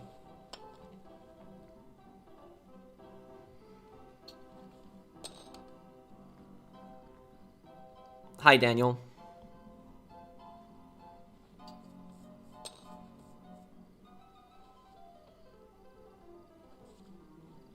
Do you know about the zombie homies? I do. It's ran by members of the community, but I'm sure there are some devs in there. Most of the devs and publishers are in the Deep Silver Creative Collective Discord. Now, here's my question, Saint. And this is if you know. If you don't know, it's okay. But do you know by any chance the Saints Row developers or the Saints Row Discord? Are they currently banning people who criticize the reboot? Are they banning people still for that? Because I heard people saying that they were doing it when it first got revealed, but are they still doing it? Do you know by any chance?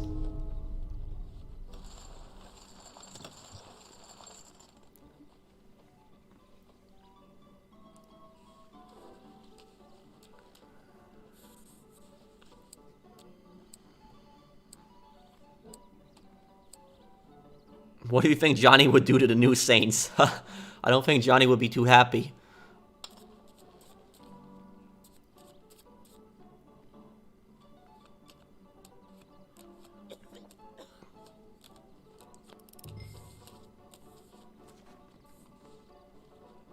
Not good cards again.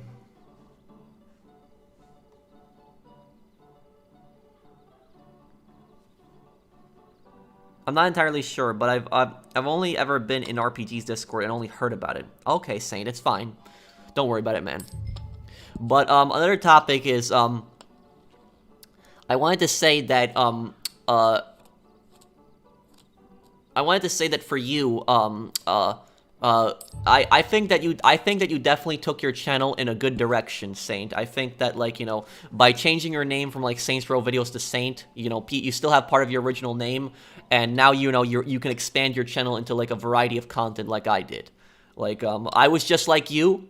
I was just very similar to you, but the difference is I did GT Online versus you doing Saints Row content. And basically what happened was I got bored of GT Online. I wanted to try other things, and I didn't want to keep playing this one game constantly on my channel. And I said, you know what? I'm going to do other content. I didn't change my name because my name wasn't really ever GTA relevant, but you know, I did take my channel into like a completely different direction. And now, like, you know, I do a variety of content, and like, you know, don't be scared to expand your channel, because it's like I had people, you guys remember, I had people like a year and a half ago telling me my channel was gonna fail. They were telling me, oh, you know, you stop doing the GT Online content, your channel's gonna fail. You know, you're not gonna grow anymore. You're not gonna gain any subscribers. You're gonna lose all your viewers. You know, it's just all of this other stuff that people kept telling me. And you know, I'm here. Look, a year and a half later, after I took a break from GT Online, and I'm still here, and I'm still growing, and I'm close to 1 million subscribers now.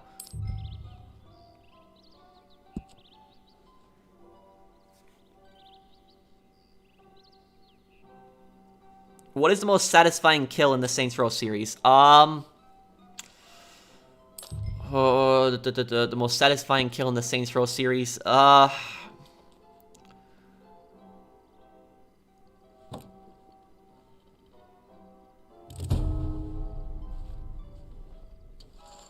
I'd say probably Marrow. Marrow or Akuji.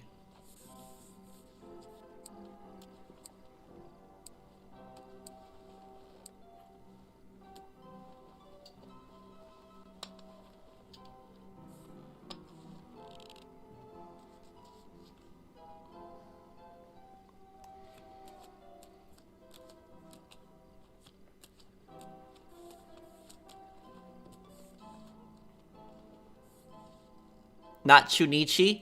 I mean, Shunichi's death was just, basically, there was, like, no real cutscene to it. He just died, and that was just it.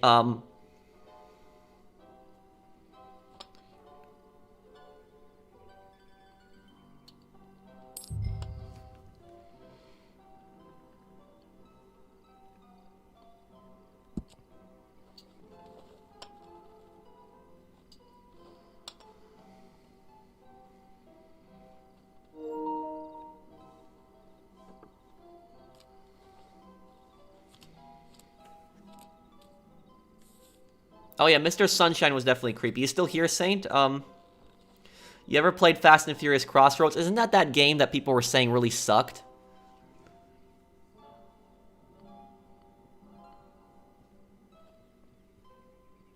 Johnny didn't die, though. Oh,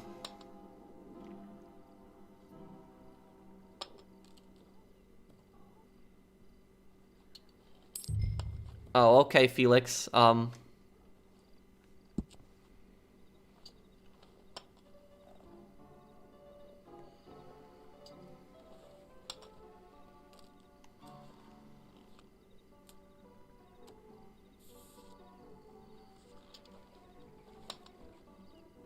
Is Saint still here? Oh, well.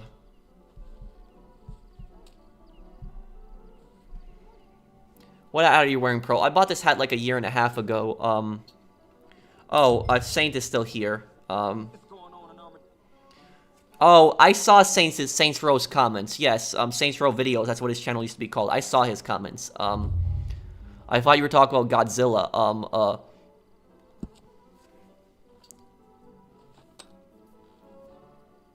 But Saint, did you hear everything I said about your channel before? Did you hear what I said?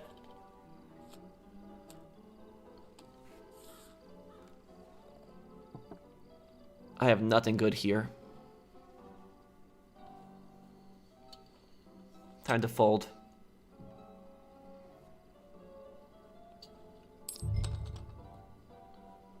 No, he used to be called Saints Row Videos.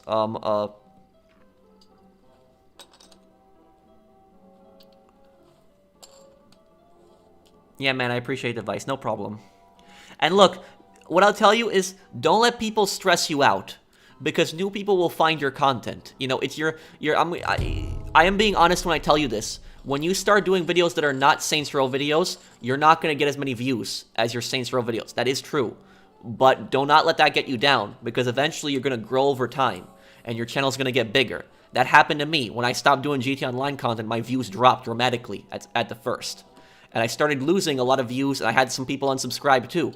But eventually, you know, I just kept sticking with the new content. I kept doing it. I didn't give in to that. I didn't give in to the lower views. I didn't give in to the fact that some people unsubscribed.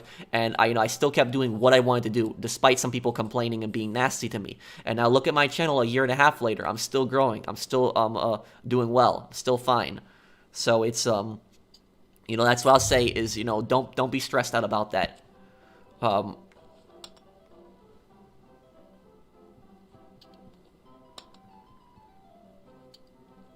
And it's like, generally I generally get like 4,000 to 5,000 subs a month now. Like in the past, I used to get like I used to get like between like 15,000 to like 30,000 subs a month. And that was like when I was doing GT Online content. So almost triple the amount of subs I used to get like in a month. But if I had to choose, would I rather get like 30,000 subs a month from just doing GT Online content? Or would I rather get like 5,000 subs a month doing a variety of content? I'd rather get 5,000 subs a month doing a variety of content, because at least I'm doing content that I'm choosing to do and content I always enjoy. I did choose to do the GT Online content, don't get me wrong, and I did enjoy it, but I don't want to force myself to play a game that I don't feel like playing right now. Just to get more views or more subs, I'm not going to, necessarily do that. So, I do what I'm passionate about, what I enjoy, and I wish more YouTubers were like that. A lot of YouTubers, they'll just play the same games constantly just for views, just because, they're scared that the majority of their audience is going to unsubscribe or, stuff like that. It's unfortunate. That's what I'll say about that. I'm going to try with this here. But, Saint, since you're still here, I'm assuming that you agree with me on everything that I said about the Saints Row reboot. I don't know how much you've been watching, but I like half an hour ago I talked about the Saints Row reboot, and I said how much I don't like the new style. I think it's better than Saints Row 4 because at least it has no superpowers. But at the same time I don't like the Saints Row reboot because I don't consider them real gangsters. They're not gangsters to me.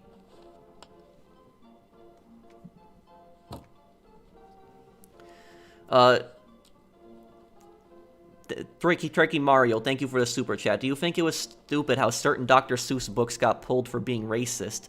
I don't know what that was about. I don't know the full story, so I can't comment on it. But the only thing I'll say is I read Dr. Seuss when I was a kid in school, and I didn't see anything bad in it. So I don't know I don't know the background on what they're considering bad there. So I'm not gonna fully comment on that situation, but I just know I read it when I was a kid, and no one had a problem with it when I was a kid, and we read it. So I don't know, what the what happened now, but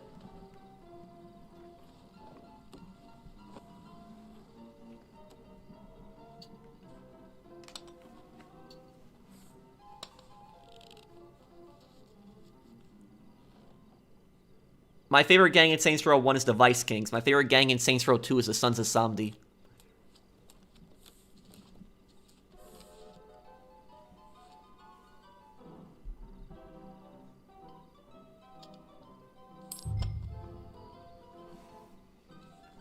Why are you ignoring me? I'm not ignoring you, I just get a lot of comments. No, I don't glitch.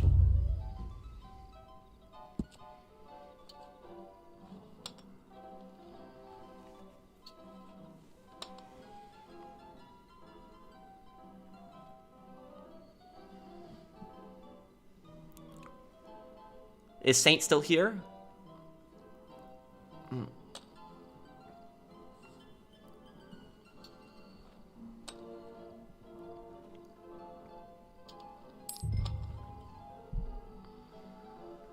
They might just give up on the series entirely, Gotron.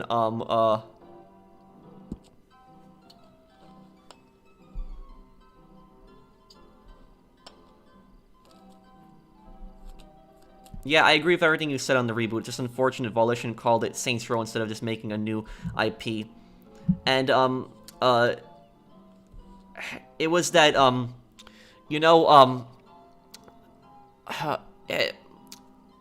it was about Saint. I remember when you were actually in my video. You remember when I made that video talking about why I think a Saints Row reboot was good, and that was when both me and you and me both assumed that the new Saints Row was going to be Saints Row 1 rebooted. Like, it was going to be like Saints Row 1. That's what we both assumed, that it was going to be like the gangs again. It was going to be probably in Stillwater, and it was going to be a new Stillwater, brand new reboot, new characters and stuff like that, new gangs, but it was going to have that Saints Row 1 theme to it. And both me and you assumed that when we saw that graffiti. And then I remember I did a video on it, and I had this guy that, came in the comment section and started telling me, no, you don't know what you're talking about. I like the alien stuff. The alien stuff is what made Saints Row better and stuff like that. And I remember I replied to him, and I'm like, no, that's not what Saints Row is about. And then I remember you commented, and then you got into an argument with the guy, and I was backing you up in the argument, and it turned into a giant mess, because we were both arguing with the same guy, and we replied to him both 10 times. I don't know if you remember that. But I remember you were there, and that was just like, it was like, I couldn't believe that some guy, like, liked that, the alien stuff and all the other stuff. Like, it was just, oh, man, Hey, Pro, how you doing? I'm wondering, in your honest opinion, do you think Red Dead Online is worth getting into right now for a new player? I think it's fine. You know, there's plenty of for you to do as a new player, but once you finish all that stuff, you're gonna get bored pretty quickly, I think. 3 forests? Oh, damn. A book in cursive handwriting.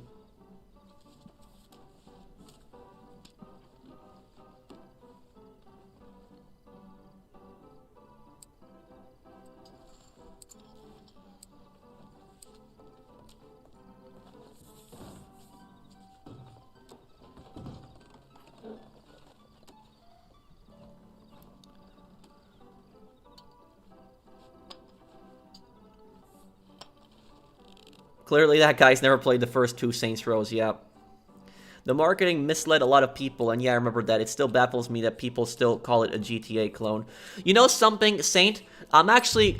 I don't know if you've seen my Saints Row playthrough or, like, my outfit. I know you commented on one of my videos, but, so you have seen my outfit. But, I'm gonna have a video talking about this. About, like, the whole Saints Row is a GTA clone argument. And if you could, stop by that video, because I'd really appreciate it if you could leave a comment and tell me what you think of it when I post that video. I don't know when I'm going to post that video. It might be delayed because the GTA remasters are right around the corner, but I have, like, a video coming out. And when I say, like, the clone, I'm going to talk about the old Saints Row games, like Saints Row 1 and 2, and how I think Saints Row 1 and 2, I think, were better than GTA in some aspects. So, oh, I definitely will, Bunny. But, you know, what I'll tell you is, for me, Saints Row is not a GTA clone. It never has been. Do you know what it has been? It's been a competitor. That's what it is. It's a competitor to GTA. It's a competitor to it. It's like Saints Row to GTA is like Battlefield to Call of Duty. It's like Forza to Gran Turismo. That's what it is. It's a competitor. It's not a clone. It's a competitor. And you know what people don't understand is that they keep saying, oh, you know, Saints Row copied the gangs off of GTA. But here's the thing: gangs were only a small part of the story in San Andreas. They were only a small part. Where in Saints Row, the whole storyline was based on gangs. The whole thing was gangs. That was the whole point.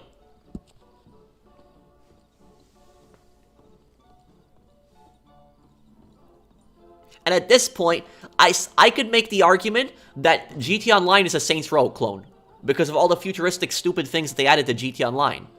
So it's just like Saints Row.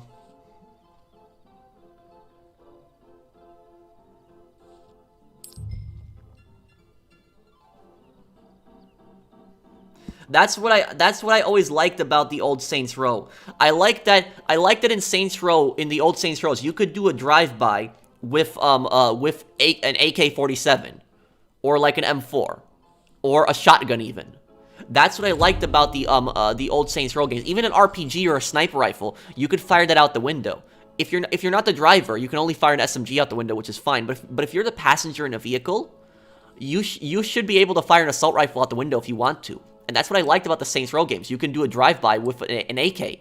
You can be in a car with somebody, pull up, and do a drive-by with an AK. That's one thing I always really liked about the Saints Row games, that you can fire an assault rifle out the window.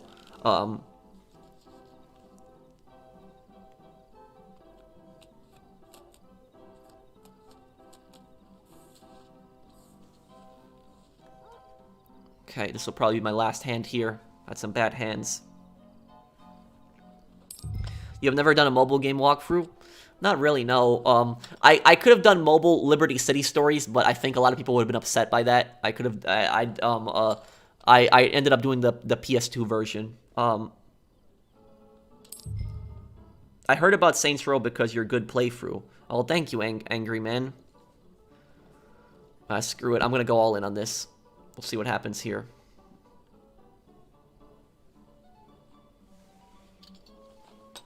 I think the Mafia games are good.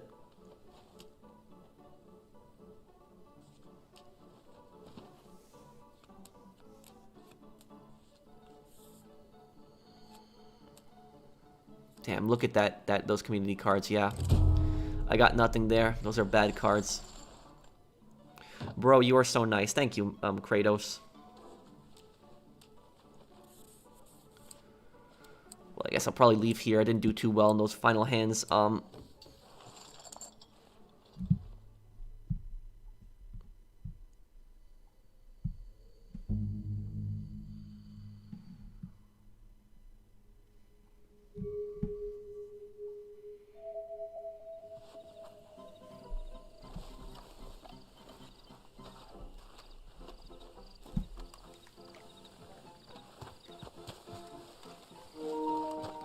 Okay.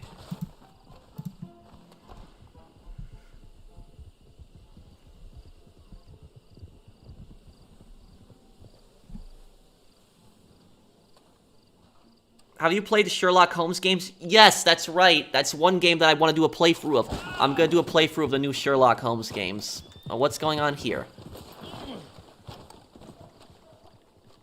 Oh my god, seriously?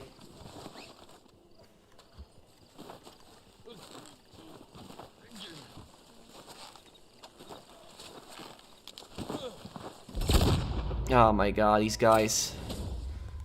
You can... it's just... I don't know what this is about right now.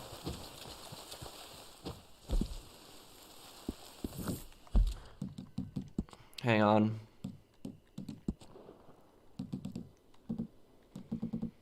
I'm gonna go back to auto aim here.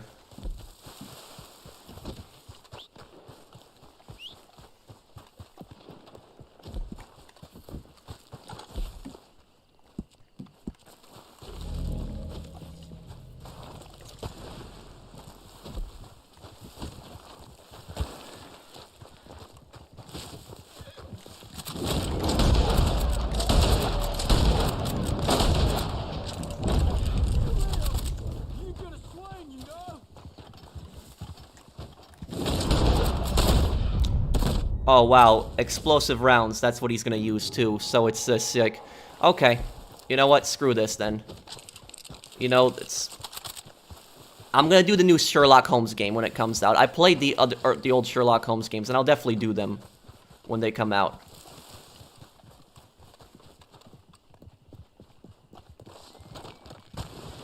I'm pretty sure that was an explosive round. That did not look like a regular round to me.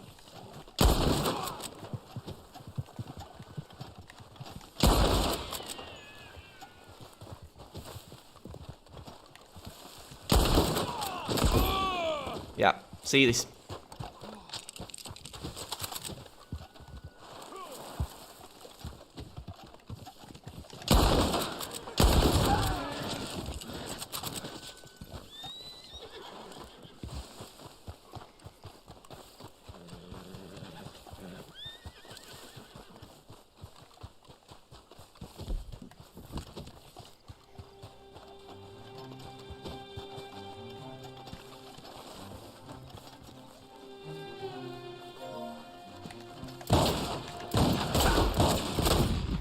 What the hell? That was just, that made no sense to me, but that was just, like, I don't know, like, how the guy, like, got shot 2 times with a 12 gauge like that, and just, like, and this, all of a sudden, I just went down, like, it was, like...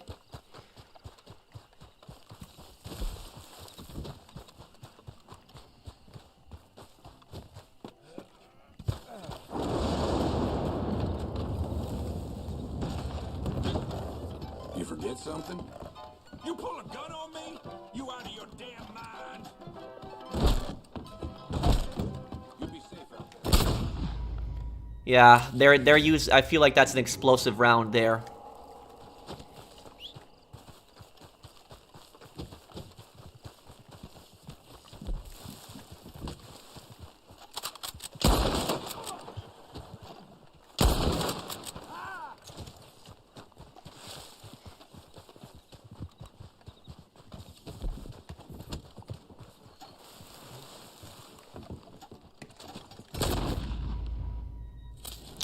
Damn.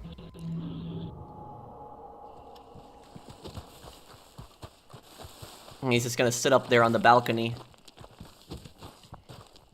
Yeah, I know. It's like every stream I get killed, but, you know, at least these guys aren't cheating. That's the thing I'll say about it. At least they killed me fair and square, even though some of them did use explosive rounds, which was kind of annoying.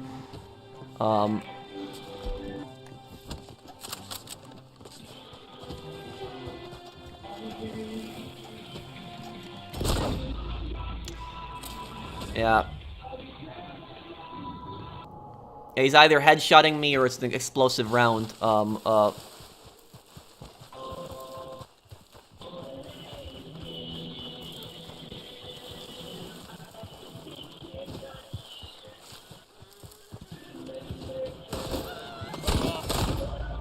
Yeah, that was definitely an explosive round there. There is no question about that. That was definitely an explosive round.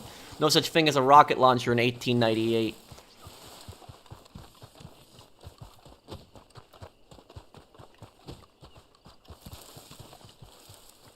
He's probably just painting Deadeye headshots. That's probably what he's doing.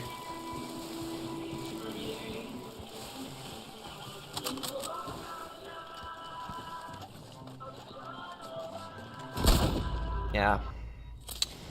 And this guy here probably just loves giving me a copyright claim. That's exactly what he's doing. Thank you for the copyright claim, dude.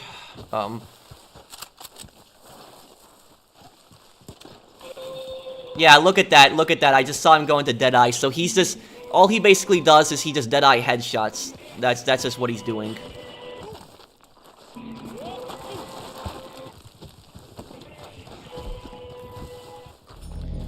With Slippery, can they still use Deadeye when you're using Slippery? Can they? Or not? Yeah, look at that. See, you see him going into...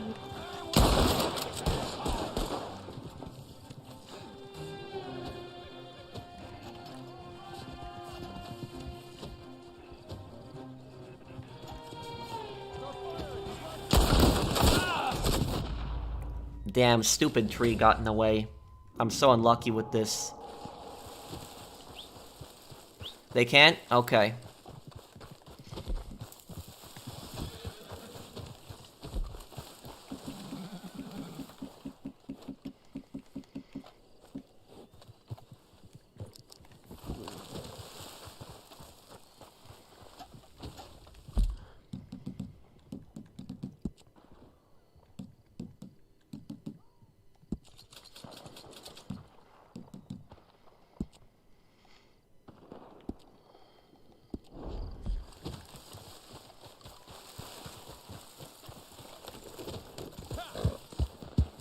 This is the problem with Red Dead Online. You see stuff like this, that somebody can just headshot you, like, instantly, like, and it's over. Like, no one goes for body shots because everyone's just gonna headshot.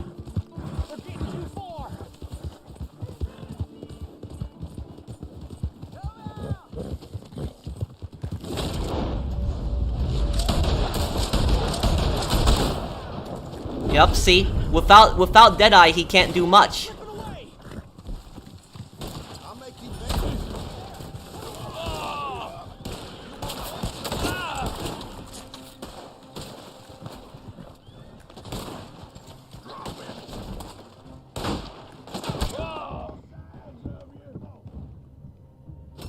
Yeah, so see, he's pissed. Without Deadeye, this guy can't get his cheap headshots.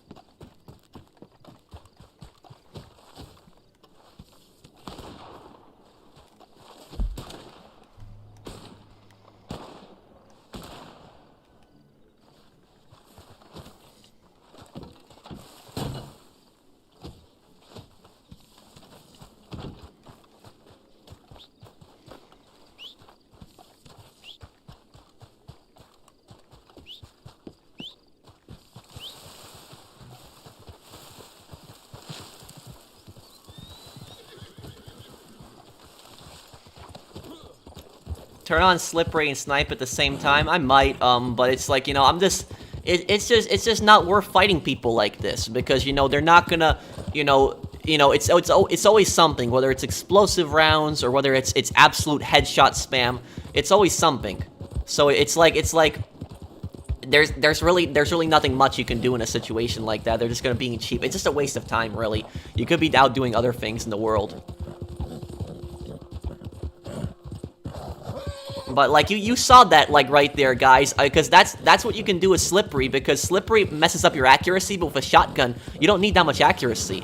And so you can just take a shotgun, you can just shoot the guy with Slippery right up to him with a horse and just shoot him. And you see, when I was using Slippery, that completely threw him off. So he was just headshotting after headshotting, and his buddy was using explosive rounds. And then the second I used Slippery right there, he couldn't use his Deadeye on me anymore, and it completely threw him off, and then that was it. So, you know, this is the problem with playing with one type of playstyle. You always play with the same playstyle, and nothing else.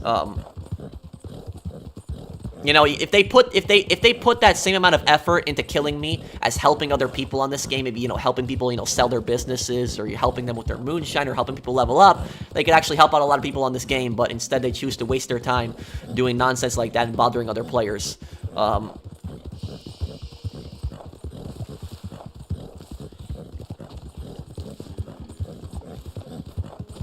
But I guess I'll probably be ending it here, guys. If you guys have any questions or anything, ask me before I go here. What do NPCs have to do with Saints Row? What do you mean, Gatron?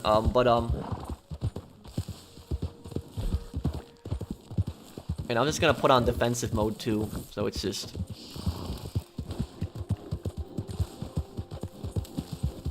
No, I've been streaming for like 3.5 hours. I'm kind of tired. I want to get something to eat. I'm hungry. So it's, I guess I'll be going here. I'll have a channel update video soon.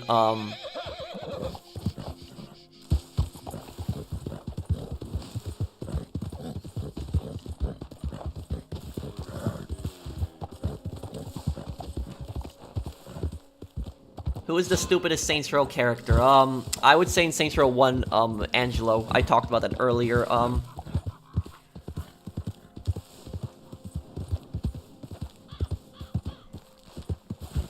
No, I've never played Life is Strange. Stay safe and healthy. Thank you, Rafael. Thank you, man. When's the next Saints Row video? Probably tomorrow.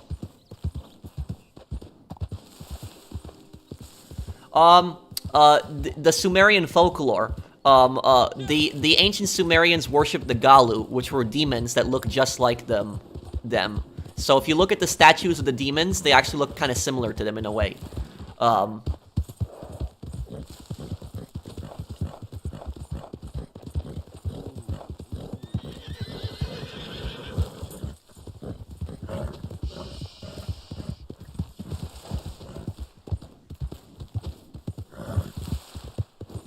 Are you excited for the definitive edition? I am. No, there's no Saints Row Remastered.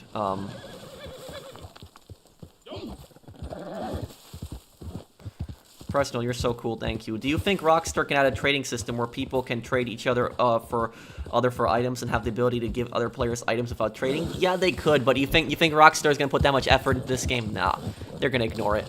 It's just, you know, Rockstar has all the opportunity to make this game better, and they just keep screwing it up, and they give this game barely any good updates. Can you say goodbye in Polish, do zobaczenia? Or dobranoc, which means good night. The new Saints wouldn't even get past the first cutscene. And I prefer the original cartoon style more, thank you. Prefer the original cartoon for what? This game does not deserve 2 updates a year. It deserves more. Are you a South Park fan? Sure, I like. What was your question, Arthur? I didn't.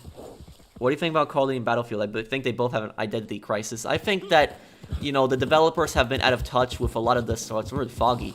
The developers, I think, have been out of touch with the fans of both Call of Duty and Battlefield for some time. One day when things go back to normal, would you go out for Halloween wearing one of your cosplay costumes from one of your favorite playthroughs? Yeah, I probably wouldn't go trick or treating. You know, that's. But I would probably go to a Halloween party or something like that. Even though I'm not a very social person, but I will I will probably be Aiden Pierce for Halloween. That's probably what I'd be. Thank you, Mr. Waifu, for the super chat.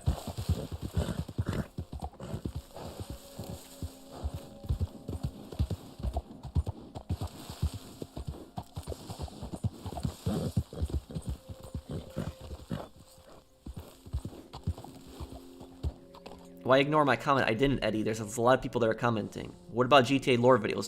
They're coming out. Just be patient. I made one last week, so usually I make them like every few weeks. So just give me some time and I'll make another one as soon as I can.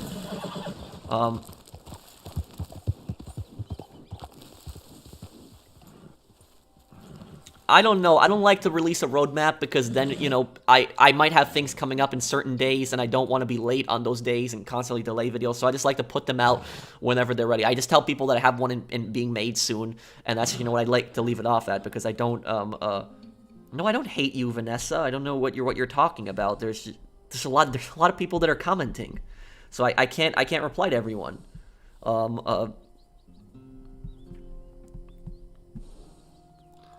But I guess I'll be going here, guys. I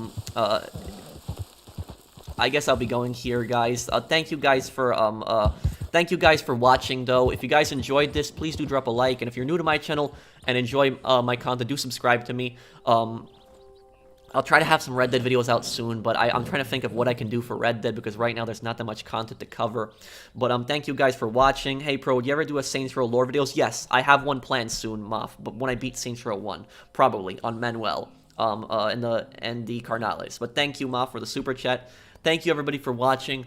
I will see you guys on the next one. Take care.